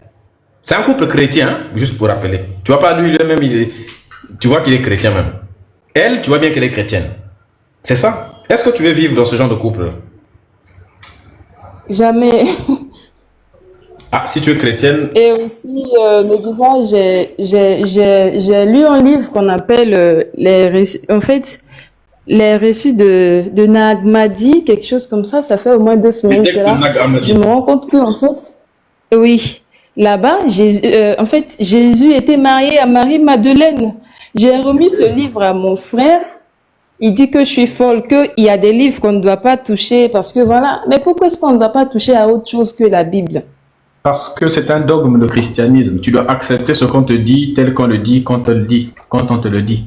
Si tu commences à réfléchir trop, Jésus a dit « Heureux les simples d'esprit, car ils hériteront du royaume des cieux ». La simplicité d'esprit, c'est l'idiotie. Quand tu es simple d'esprit, tu n'as pas besoin de te poser des... Les esprits complexes, c'est ceux qui se posent des questions, qui essaient d'établir des liens entre des phénomènes. Mais la simplicité, c'est ça en fait. C'est ça un simple d'esprit. Un simple d'esprit, lui, il accepte les choses comme ça. Voilà, pas besoin de... Faut pas douter. Faut pas chercher la connaissance. Parce que les esprits complexes cherchent la connaissance. Mais les esprits simplettes ne sont pas dans la connaissance, dans la croyance. Parce que la croyance, c'est le fait d'accepter qu'une chose est vraie sans avoir de preuve de sa véracité. La foi, c'est une ferme assurance des choses dont on n'a pas la preuve, qu'on n'a jamais vues. Vrai ou faux? C'est ce qu'on dit, non? Voilà. Comment tu peux avoir une ferme assurance envers les choses que tu n'as jamais vues, que tu n'as jamais expérimentées? Tu vois que c'est un mensonge, la foi. La religion, c'est le mensonge. On te dit, c'est la ferme assurance. Tu vois, non? Oui, je vois. C'est ça. C'est-à-dire, la ferme assurance envers des choses dont on n'a pas la preuve. Mais si tu n'as pas la preuve, tu n'as pas vu, tu n'as pas entendu, tu n'as pas expérimenté, comment tu peux avoir la ferme assurance en ça? Donc, c'est du mensonge, ça. On me dit que ta femme nounouche t'a trompé. J'ai automatiquement la ferme assurance qu'elle m'a trompé et je m'en vais prendre des mesures radicales pour me séparer d'elle, pour voilà, commencer à raconter qu'elle m'a trahi, elle est mauvaise, tout ça. Aller voir ses parents. Mais comment tu as la ferme assurance qu'elle t'a trahi? Est-ce que tu as la preuve? Non. Tu as une photo? Non. Tu as une vidéo? Non. Tu l'as attrapé avec la ceinture d'un homme? Non. Mais tu as des messages? Non. Et rien du tout. Mais tu as quand même la ferme assurance? Oui. J'ai dit, mais cet homme, soit tu es malhonnête, soit tu veux seulement te séparer avec elle, et puis tu cherches un prétexte, soit tu es complètement idiot. Tu acceptes les choses comme ça, mais on ne peut pas te donner la responsabilité de quelque chose dans la vie. C'est en cela que la religion est extrêmement dangereuse. Et nos leaders religieux, nos leaders politiques, c'est des gens qui sont des religieux aussi.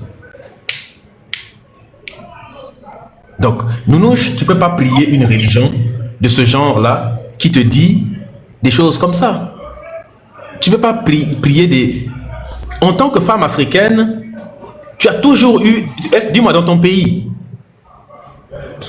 est-ce qu'on manque de respect aux femmes âgées dans ton pays? Non. Tu vas commencer comment? Cela ne fait pas partie de notre éducation. Ça ne fait pas partie. Merci beaucoup, Ubuntu. Les amis, s'il vous plaît, sécurisez le live comme Ubuntu. Voilà, Médusa, franchement, je suis un peu dans le doute, voilà, parce que quand je parle chez moi, on dit que je deviens folle, que j'exagère, voilà, que je ne suis pas obligée de lire tout ce que je vois comme bouquin et autres. À un moment donné... Je ne sais pas si c'est la vérité qui fait peur. Justement.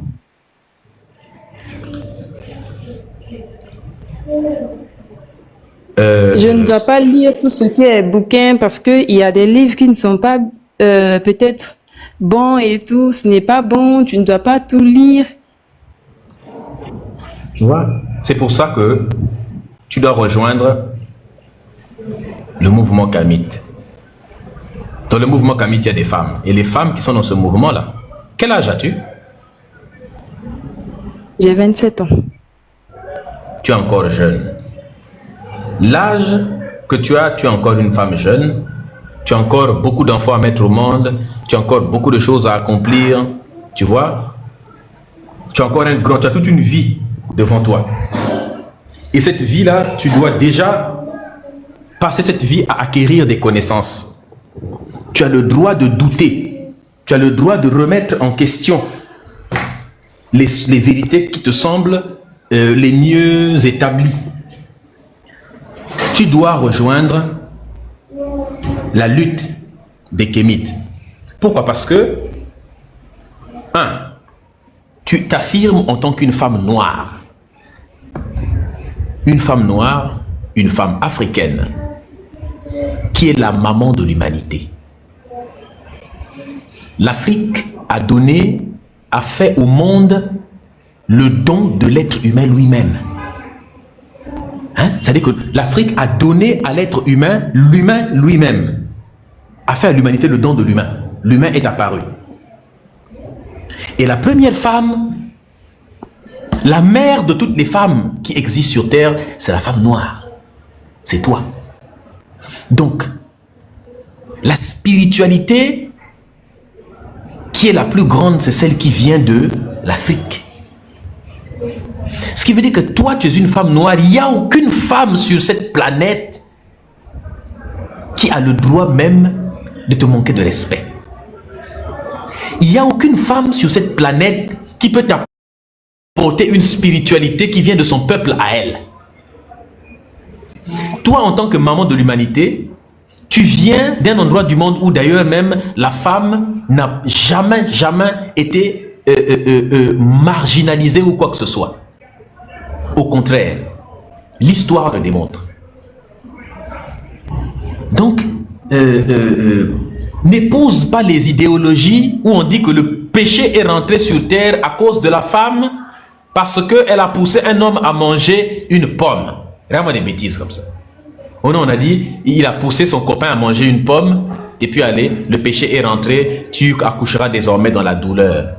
Parce que quand tu regardes les girafes, ils accouchent dans la sérénité. Quand tu regardes les animaux, les mammifères n'accouchent pas dans la douleur. Donc il a maudit aussi les mammifères. Donc c'est des choses, en plus nous on a inventé la péridurale aujourd'hui. Donc péridurale qu'on a inventé là, donc on a doublé Dieu. Dieu a dit que vous allez accoucher avec la douleur. Nous les êtres humains, on invente la péridurale. Allez, Dieu, tu l'as dans l'os. Donc Dieu a perdu 1-0 pour nous. Donc en fait c'est des trucs qui n'ont pas de sens. La Bible dit, est-ce que tu as un enfant? Non. Bah sache que si tu meurs là, tu n'auras pas. Est-ce que tu sais que si tu meurs là, tu n'iras pas au ciel? Bah je sais. Donc ça, donc il faut qu'on s'occupe de l'enfant, on va s'en occuper. Mais sinon pour le reste là, Dieu il a dit non, sinon tu iras en enfer. Hein. Parce que je t'explique ce qu'il a dit. Il dit c'est à cause de vous les femmes que le péché est rentré sur terre. Et donc la femme ne sera sauvée qu'en devenant une mère et en personne.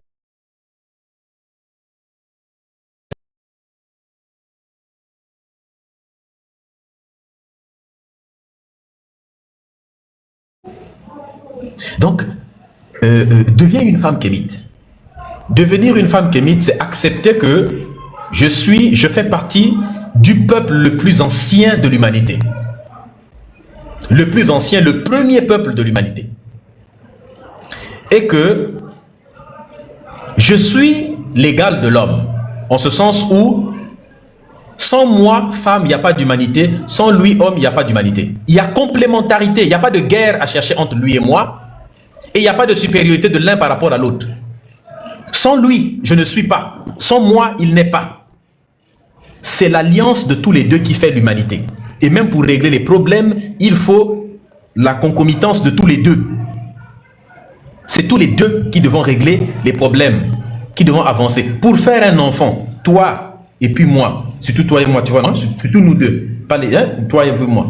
On peut faire des enfants qui vont être très bien, tu vois. Donc, toi et puis moi, on va avoir des enfants. Sinon, on ne peut pas avoir des enfants autrement.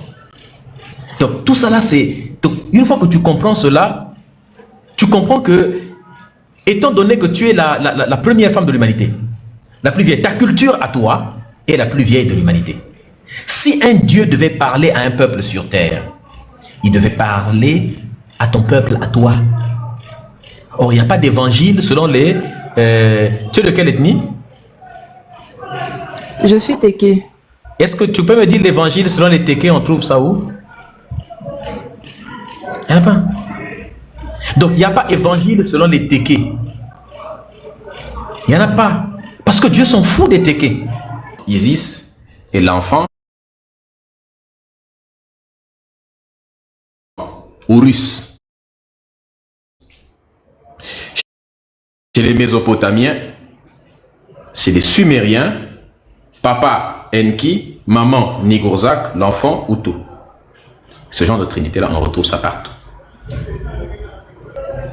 Sauf que tu as des peuples misogynes qui arrivent, qui disent, bon, désormais, c'est la nouvelle trinité. On n'aime pas la femme parce que voilà, on n'aime pas. Et donc, la nouvelle trinité, ça va être... La nouvelle trinité, ça va être... Le père, on va garder, parce qu'on aime bien, c'est le Bangala. Le fils, quelque part, il y a le Bangala en devenir aussi, on garde. La mère, non, on n'aime pas. Non. On va mettre un autre truc masculin, on va mettre un truc qui n'a pas de sens, le Saint-Esprit. Alors on ne comprend pas trop le Saint-Esprit. Voilà pourquoi les chrétiens ne savent pas trop dire c'est quoi le Saint-Esprit. Si tu leur dis c'est quoi le Saint-Esprit, le Saint-Esprit c'est la force agissante de Dieu. Force agissante comment? Oui, mais le Saint-Esprit c'est l'Esprit de Dieu. Mais comment ça l'Esprit? Dieu, il existe sous quelle forme? Dieu existe sous forme d'esprit. Ok, Dieu existe donc sous forme d'esprit, oui. Mais, donc si Dieu est esprit, pourquoi un esprit a encore besoin d'un Saint-Esprit à côté? Parce que Dieu est déjà un esprit. Est-ce que l'esprit de Dieu est saint? Oui, Dieu est un esprit et Dieu est saint. Mais pourquoi un esprit qui est saint a encore besoin d'un Saint-Esprit à côté? Là, ils vont te dire, ah non, mais tu sais, bon, là, il faut avoir le réma pour comprendre. C'est des concepts qui ne veulent rien dire qu'ils inventent, parce que quand ils sont coincés, ils vont te dire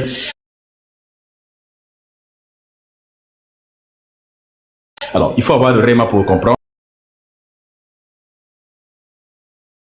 pour propager les savoirs, pour réveiller les nôtres qui sont encore en sommeil, pour opérer la renaissance africaine. Viens nous aider à dénoncer les méfaits de notre continent que produisent la religion, la corruption, la mauvaise gouvernance, ainsi de suite. Tout ça là, la racine de tous ces mots-là, c'est l'aliénation. Quand les gens sont aliénés, ils peuvent rien faire de bon. Voilà. Donc viens, on va réveiller les autres qui sont en train de dormir. Nous allons développer nos différents... Tu vois? Ok, merci Medusa. Je vous dis bonne soirée alors. Merci. Merci à toi, bonne soirée. Mais il faut venir de temps en temps. Est-ce que tu vois un peu? Hein? D'accord. Viens, okay. Viens de temps en temps. Et puis ton profil là, ça me dit quelque chose. Je crois que c'est pas la première fois que je vois ça. Hein? Je ne sais pas si c'est sur les lives des chrétiens ou je ne sais pas où, mais ça me dit quelque chose. Ok, donc merci. Je ne sais pas si c'est le live de Congolais. Tu es souvent sur les lives de qui? Des Congolais. Ah oui, probablement c'est là-bas. Probablement c'est là-bas. Donc merci à toi, Nounouche. C'est ton vrai nom ou bien? C'est mon surnom. Ah oui, parce que bon, tu sais, on est des Congolais, donc ça aurait pu être aussi ton vrai nom, parce qu'on est un peu connu pour ça. Donc merci à toi, Nounouche. Et reste, écoute les autres, viens souvent écouter nos lives de temps en temps, et il faut écouter souvent dans les commentaires. D'accord. Merci beaucoup. Tapotez s'il vous plaît la famille, partagez, sécurisez le live.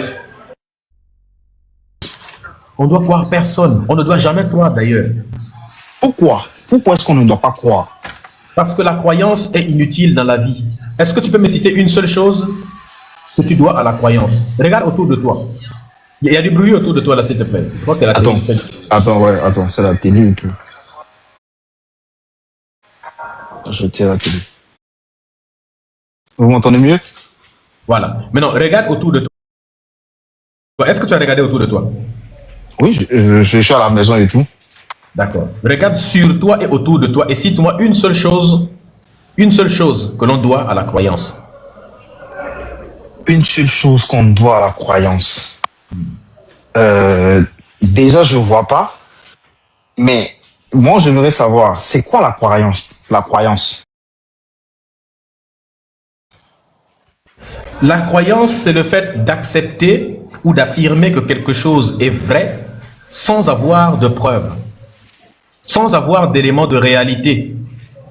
C'est-à-dire que tu n'as rien dans la réalité qui te permet de confirmer que cette chose-là est vraie, mais tu dis quand même que la chose est vraie. Ah bon? Donc, ce qui veut dire que on croit à l'aveuglement, quoi. Non, ça ne veut pas dire que vous croyez aveuglement. Ce qui veut dire que croire, c'est déjà l'aveuglement.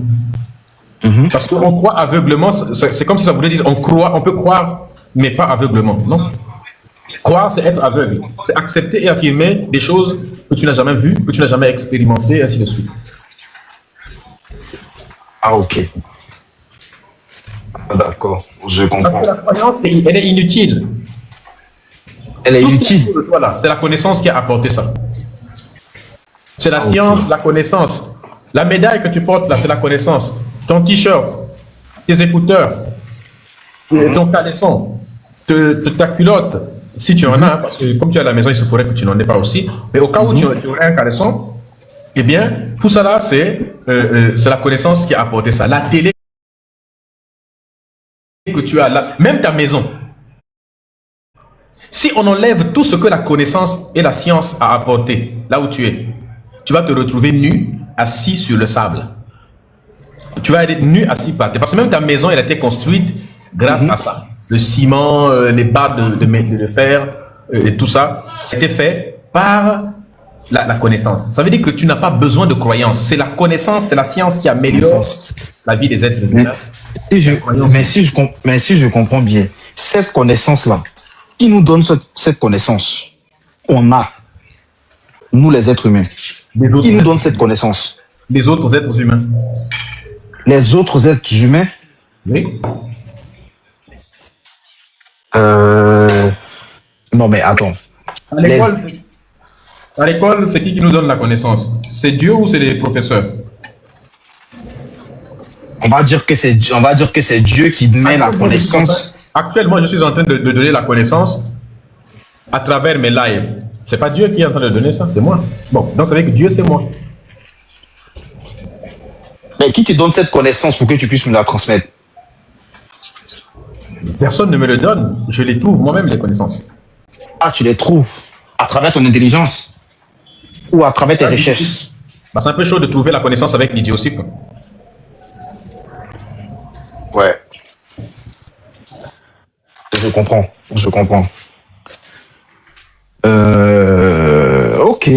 Ok. En tout cas, franchement, c'est inspirant ce que tu enseignes, ce que tu dis. Parce que moi, j'écoute beaucoup tes lives, hein, je suis toujours beaucoup dans les commentaires.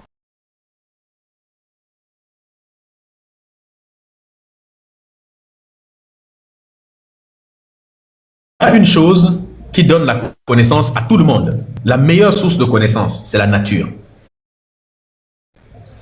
La nature? Oui. Ok. C'est le livre saint, le plus saint de tous les livres. Le plus puissant de tous les livres saints. C'est quel livre? La nature. Oui. Parce que c'est un livre qui contient toutes les connaissances du monde. Tout ce que l'être humain sait, il le trouve dans la nature.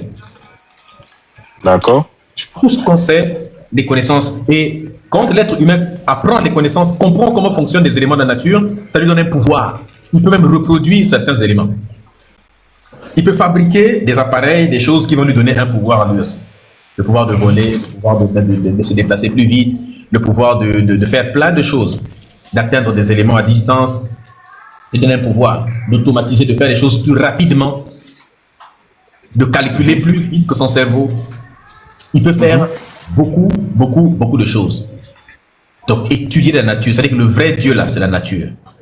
Mais les livres, soi-disant saints, Bible, Coran, c'est des conneries qui contiennent des bêtises à l'intérieur. Tu peux brûler ça. Dieu n'existe que dans les têtes et dans les livres des religieux.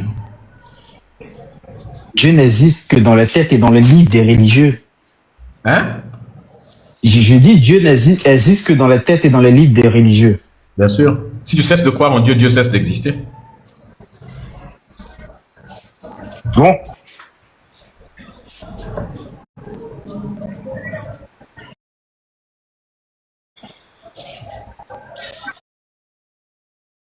Ouais, je comprends. En tout cas, franchement, t'es beaucoup cultivé dans beaucoup de choses, en tout cas.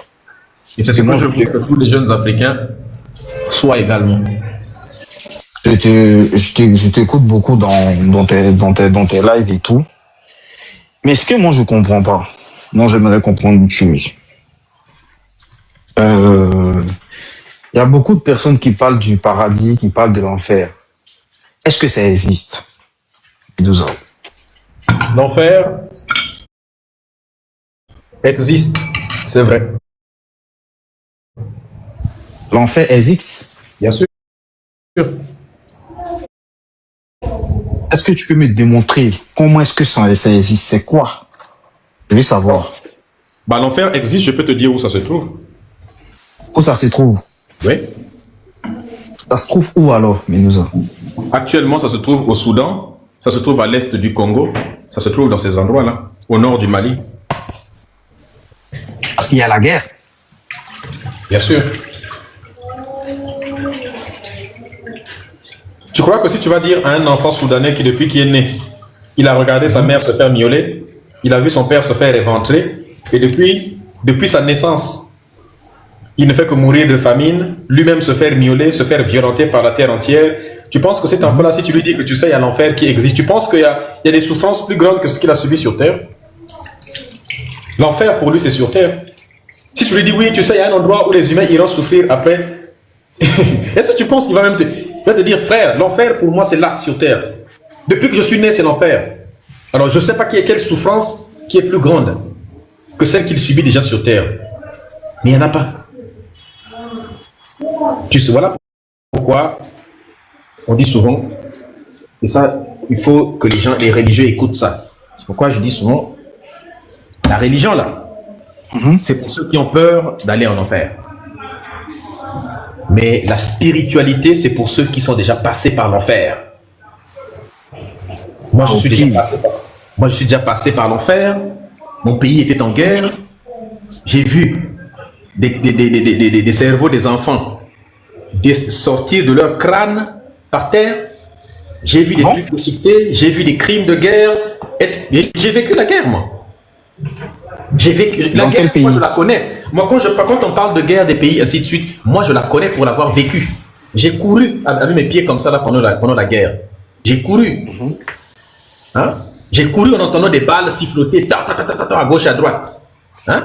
Ma mère a failli mourir. J'ai failli voir ma mère mourir. Une balle a frôlé son ventre. Et elle fallait se loger dans le mur d'une maison. Ça, sous nos yeux comme ça. Nos sœurs ont crié, tout le monde. Elles ont commencé à pleurer même. On a vécu ces choses-là. Et malheureusement, d'autres personnes n'ont pas eu de chance comme elles. On a vu des choses horribles. On était en train de courir comme ça là, une balle, pouf, quelqu'un tombe. Ce que vous voyez dans les films, nous on a vécu ça. Vous courez et puis allez, vous voyez le sang sortir du cerveau de quelqu'un. Une balle s'est logée. Vous ne pouvez pas vous arrêter, vous devez continuer. La personne tombe, des fois, voilà, son mari essaie de repartir pour aller la chercher, mais tout le monde tient son mari pour dire, si tu veux que tes enfants là restent en vie, laisse-la là-bas. Continue à courir. On a vu des choses, donc l'enfer là, nous on a vu ça sur terre.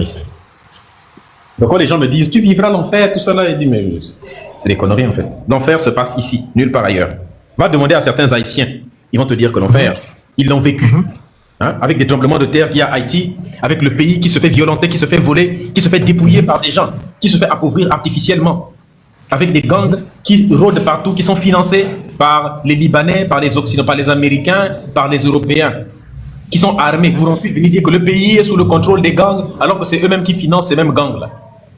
Hein? À chaque fois qu'il y a un président sérieux qui passe à la tête du pays, comme par hasard, il se retrouve soit assassiné ou soit il se retrouve loin. Il y a toujours des problèmes qui le font se faire virer du pouvoir. L'enfer, c'est sur terre. L'enfer, c'est sur terre. Enfin. Tout le mal, c'est les êtres humains qui commettent, et tout le bien, c'est les humains qui commettent. Tu vois? Va dire à une femme qui a toujours ski, depuis plusieurs années, ne fait que subir des crimes de guerre. Hein? Il y a des femmes, dans des zones de guerre, on lui met une Kalachnikov dans le Niafou.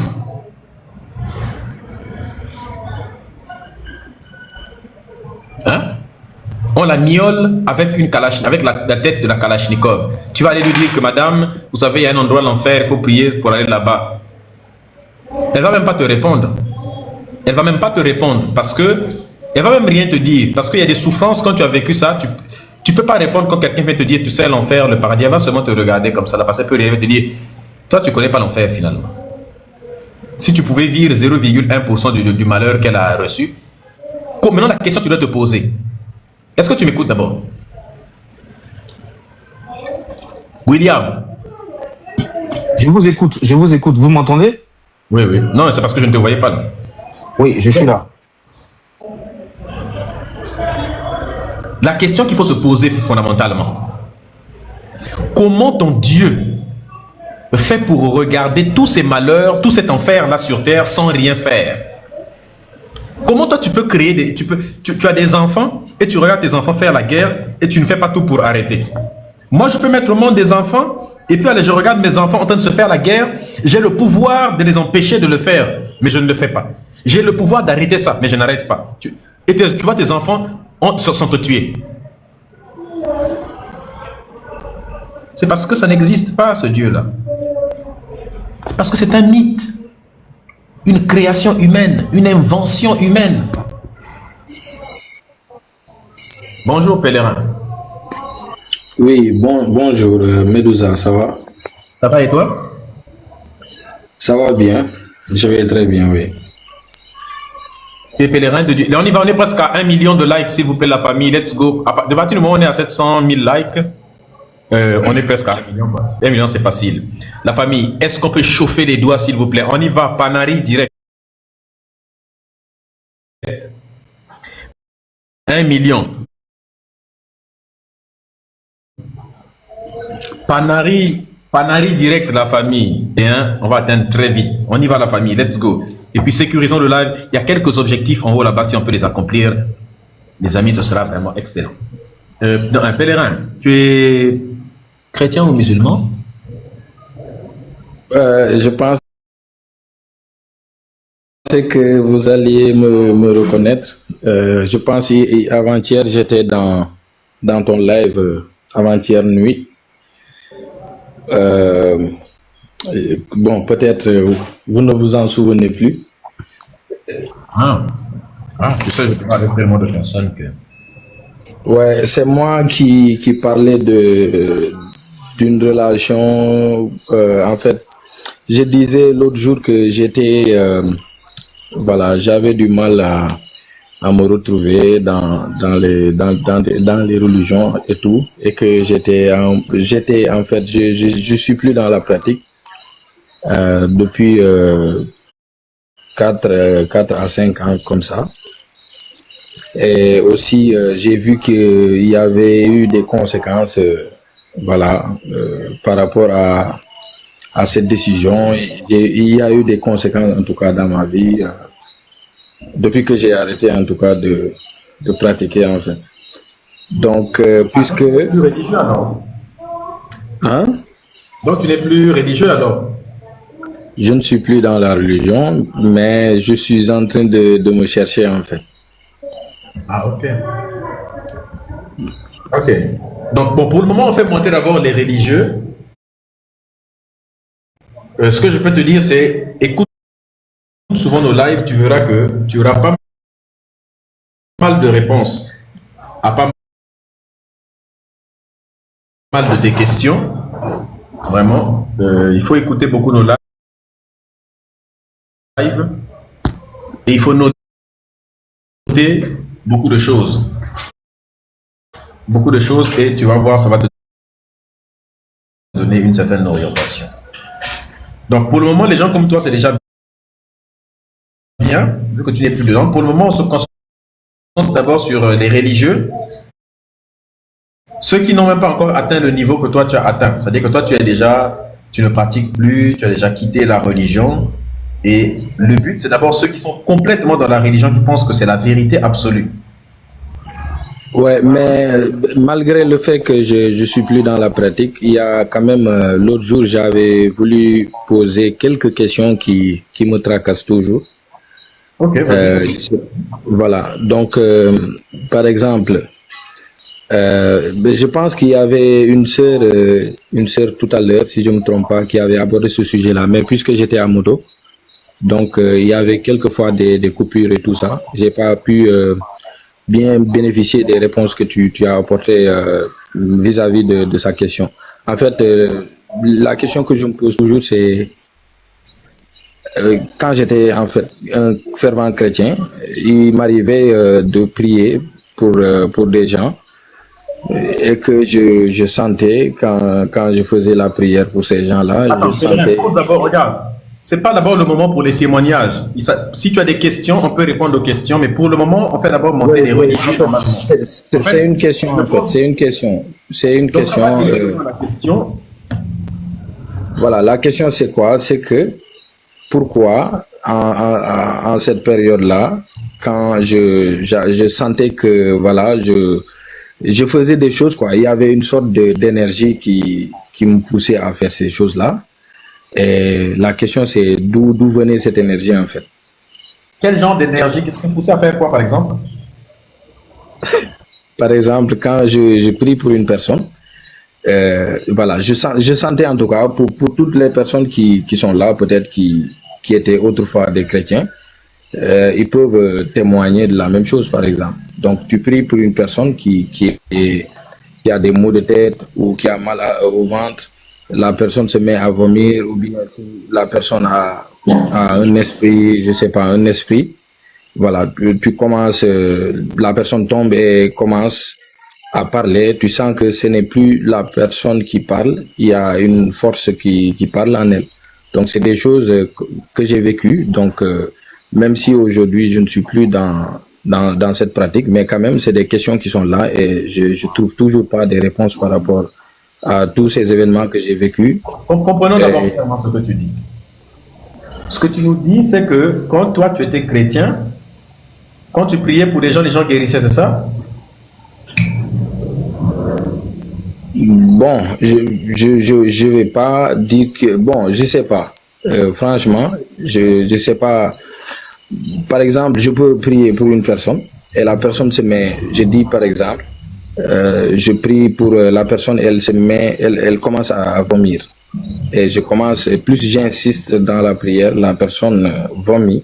Et avant la prière, il n'y avait pas en fait ces histoires de vomissement. Et c'est arrivé avec combien de personnes?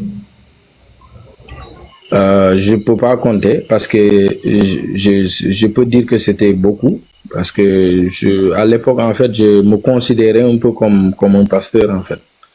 Donc voilà, donc moi qui m'écoutais, voilà, donc il y avait tout ça en fait et c'était des choses que j'ai vécues, c'est un vécu, c'est pas des histoires qu'on m'a racontées. Donc il y avait aussi des personnes, voilà, donc à qui j'ai prié, sur qui j'ai prié, je veux dire, et que donc il y a eu une sorte de manifestation, genre la personne tombe et elle se met à parler, tu sens que ce n'est pas en fait la personne en tant que telle qui parle, mais il y a quelque chose qui parle en elle, tu questionnes cette chose-là, et cette chose te donne des réponses, ou bien genre, pourquoi tu es dans la vie de cette personne, ça commence à parler, je suis envoyé, des trucs comme ça, quoi. Donc c'est des histoires que j'ai vécues. Ou bien également tu parles au nom de Jésus, elle commence à crier. Je sais pas, en fait, je suis un peu perdu par rapport à ces événements. Est-ce qu'il y a une... Ouais. Il y a beaucoup de gens qui sont en Afrique. Il y a un peu de bruit dans ton micro. Il y a comme des insectes là. En Afrique, il y a beaucoup de gens qui ne savent pas ce qu'on appelle la psychologie. Il y en a qui pensent que c'est une affaire de blanc. On dit la psychiatrie et la psychologie, pour eux, ils disent les psychologues, c'est des histoires de blanc, les psychiatres, c'est des affaires de blanc, ça, nous, on n'en a pas besoin.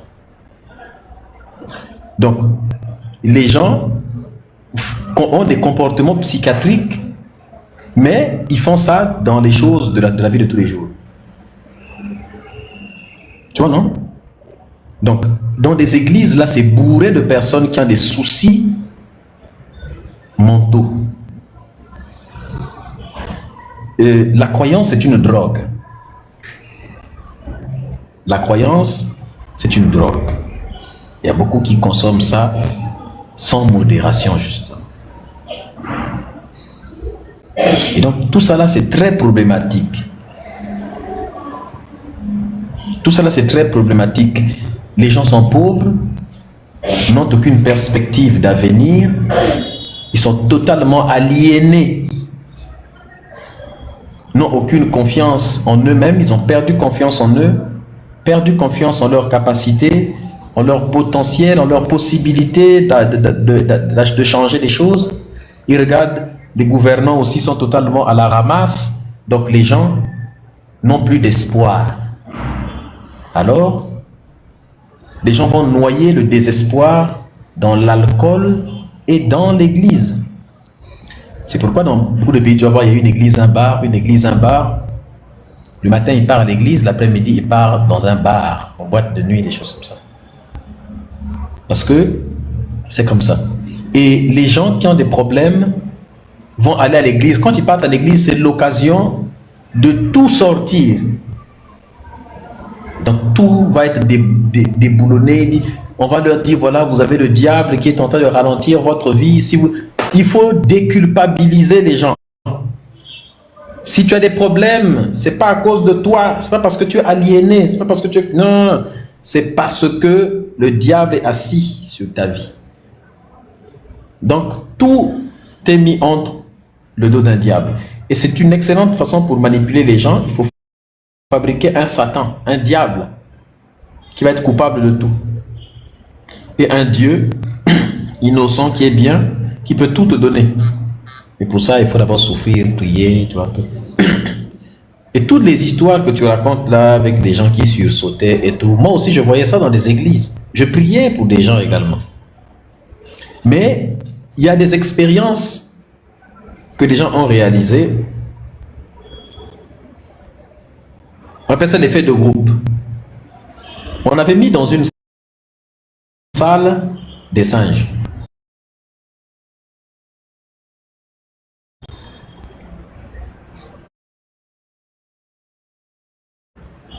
On en a mis un, on en a mis un deuxième, un troisième et un quatrième. Quand on en met la banane, on met un tabouret un peu long, on met la banane dessus. Automatiquement, ils veulent monter. Dès qu'un singe monte pour aller prendre la banane, on verse de l'eau sur les trois autres. Dès qu'un essaie de monter, on verse de l'eau, pas sur lui, mais sur les autres. Et donc, ce qui se passait, c'est que dès que, comme ils n'aiment pas ça, dès que on fait... Il y a du bruit dans ton micro. Ouais, excusez-moi. Comme ils n'aimaient pas ça, eh bien, les autres singes, pour ne pas être arrosés, dès qu'un singe montait maintenant, ils le tapaient tous. Ils disaient arrête de monter parce que sinon... Donc, ils restaient là, ils regardaient la banane sans rien faire. On enlève un singe, il n'en reste que 3. On fait rentrer un nouveau singe qui n'était pas là. Et ce nouveau singe-là, il ne connaît pas ce qui s'est passé. Automatiquement, il essaie de monter, n'est-ce pas, pour aller prendre la banane. Il se fait tabasser par les autres. Il se fait tabasser par les autres. On enlève un des 4 singes. Donc désormais, il reste seulement 2 singes, des premiers singes, et il y a 2 autres singes qui étaient rentrés. Un autre singe en fait rentrer, lui aussi, il se fait taper par le singe qui est rentré là et par les autres. On enlève un autre, il reste 3 singes, on fait rentrer un 4e singe. Donc, il ne reste qu'un seul singe des 4 premiers singes qui restaient. Il y en a 3 autres qu'on a fait rentrer qui n'étaient pas là. C'est la même chose. Et à un moment donné, on enlève celui-là aussi. Il ne reste que 4 singes dedans, mais les 4 singes qui restent à l'intérieur, aucun d'eux n'était là au début. Qui n'a connu l'époque où on versait l'eau sur les autres. Mais donc les 3 singes sont là. Dès qu'on fait rentrer un 4e, ils se mettent tous à taper l'autre. On fait rentrer un 5e singe, ils se mettent tous à taper le 5e singe là quand ils essaient de prendre. Quand on leur demande, si on demande à ce singe-là, pourquoi vous tapez les autres singes? Quelle sera sa réponse? Pas sa réponse. Ils vont dire quoi? On a vu les autres taper et puis on a commencé à taper nous aussi. Parce qu'ils ne connaissent pas l'eau. On ne leur a pas versé l'eau. Ceux à qui on a versé l'eau, ils étaient partis. C'est ça la religion. On continue à faire des choses. On a dit que ça chasse les démons, alors quand on prie sur nous, dès qu'on a une petite démangeaison, on se dit c'est peut-être la manifestation de Satan. On voit les autres sauter, nous aussi on saute. On voit des gens tomber par terre, alors quand on a un petit frisson, on pense que c'est Dieu et puis on tombe par terre. N'est-ce pas? Quand on sent l'envie de crier, on se dit c'est peut-être Dieu qui nous donne l'envie de crier, alors on lâche des cris comme ça. On sent l'envie de vomir, on se dit, la personne que tu priais pour quelqu'un qui est malade, c'est normal pour un malade d'avoir envie de vomir. Mais d'habitude, quand il a envie de vomir, s'il est en plein marché, il va se dire, bah, il y a quand même des gens. S'il est en plein dans une salle de réunion, il va dire qu'il y a quand même des gens. Mais comme tu es en train de prier pour lui et qu'il a envie de vomir, il se dit, peut-être que c'est la sorcellerie qui veut sortir. Donc si je retiens ça, eh bien, peut-être c'est l'occasion. Donc Dieu actuellement est en train de vouloir sortir la maladie. S'il pouvait même chier, il va chier sur place parce qu'il est convaincu que tout ce qui va sortir de son corps là, c'est prier. Eh bien, il pense que là maintenant il faut le faire. Et c'est le cas pour toutes les autres choses. Des gens qui faisaient semblant de tomber parfois, n'est-ce pas? Et puis il y a ce qu'on appelle l'hypnose. Pour les gens qui tombent, il y a deux choses. Il y en a qui font exprès pour se faire voir. Il y a des gens tous les dimanches qui tombent. Nous à l'église, il y avait des gens, on sait que lui là, je ne comprends pas. Il y a des fois où je pars dans une église, parce que pour draguer les filles, des fois on était obligé de partir dans des églises bizarres qui se trouvaient au fin fond de la ville. Une nouvelle église avec un pasteur un peu louche qui a raté les études à l'université, et puis qui s'est reconverti en pasteur parce que la galère, tu connais. Mais comme la fille que tu veux fréquente là, elle va à l'église là, tu vas faire comment? Tu vas partir là-bas, ça fait 1 mois que tu pars dans une église, tu veux même pas aller là-bas, mais comme il y a quelque chose à gagner, donc il faut quand même que tu fasses le sacrifice. Donc, mais quand tu parles à l'église en question, à chaque fois, il y a un gars ou bien une femme, ces gens-là, ils tombent chaque fois. Dès que le pasteur pose, mais ils tombent tout le temps. Il dit, mais vous avez quel démon qui ne partent jamais? Normalement, quand on t'a posé les mains une fois, ça part. Mais vous, vos démons, on les chasse, ils reviennent. On les chasse, ils reviennent. Chaque dimanche, c'est toujours vous qui tombez. Tous les vendredis, au culte, c'est vous, à la prière, c'est vous. Jeudi, c'est toujours toi qui tombes. Pourquoi tu tombes tout le temps? Voilà, des tombeurs professionnels. C'est-à-dire que profession tombage. Donc on s'est quand même dit qu'il y a un problème. Donc il y a des gens comme ça, c'est parce qu'il y a 2 choses. Soit c'est des menteurs, des comédiens, quoi, ils font la comédie à chaque fois pour se donner en spectacle. Il y a des gens qui n'ont pas de gêne, de scrupules à se donner en spectacle comme ça. Et la deuxième hypothèse, c'est des personnes qui sont, psychologiquement fragiles.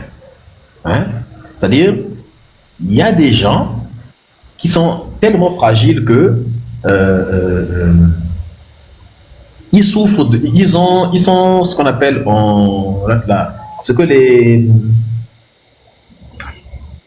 l'hypnose. Ils sont très réceptifs à un truc qu'on appelle hypnose. Il y a Mesmer qui est l'un des plus grands hypnotiseurs d'Europe là. Il fait souvent des expériences, il vous dit, tu prends un doigt, tu mets avec un autre doigt comme ça, et puis tu les fais comme si de manière, ils sont perpendiculaires, c'est pas par rapport, comment on appelle ça? Ils sont parallèles, les deux, n'est-ce pas? Mais perpendiculaires au sol. N'est-ce pas? Donc deux doigts qui pointent vers le haut, un peu comme les deux tours du World Trade Center. Là. Tu vas mettre tes mains comme ça, et puis tes deux pouces et tes deux mains sont collés. Et puis il te dit, tu dois regarder, fixer les deux doigts seulement. Et pendant qu'il est en train de parler, il va dire, les deux doigts vont se joindre, vont se rencontrer, et ça va se rencontrer dans ceci. Et puis ça va se coller, tu ne peux plus les enlever. Il y a des gens chez qui ça marche. Il y a des gens chez qui ça marche. On appelle ça l'hypnose. Des gens qui peuvent être faciles à engrainer dans la croyance, qui n'ont aucun esprit critique. Et donc, il y a des gens comme ça. Et donc, ces personnes-là, il suffit de leur poser la main dessus, n'est-ce pas? Dès que la main du pasteur tombe sur eux, vu qu'ils sont déjà religieux à fond, dès que automatiquement la personne tombe comme ça. Donc, suggestion, la personne est convaincue que là, la main du pasteur, là, ce n'est pas la main du pasteur, c'est la main de Jésus carrément qui est actuellement en train d'utiliser seulement le pasteur comme une enveloppe charnelle. Tu vois, non? Il est convaincu que Jésus vient de poser sa main à travers le pasteur. Et donc, automatiquement, vu que c'est trop grand pour lui, la main de Jésus, et donc, automatiquement, la personne s'évanouit même. Il y a des gens comme ça qui sont très fragiles, et puis ils s'évanouissent même. Donc, c'est du cinéma, c'est des trucs qui n'ont pas beaucoup de sens. J'ai déjà vu des gens faire... Mais qu'est-ce qu'il y a? Oh non, c'est le démon qui est en train de sortir de lui. Vous êtes fous, vraiment. Pendant que le pasteur est là, sors par la bouche. La personne commence à chercher des crachats au fond de sa gorge pour faire sortir, parce que quelque part, bon, il n'a pas envie de cracher, mais là, il est en train de se dire, bon, là, le pasteur dit, sors, il faut quand même qu'un truc sorte quand même, sinon, quelque part, on va ressembler à quoi, nous?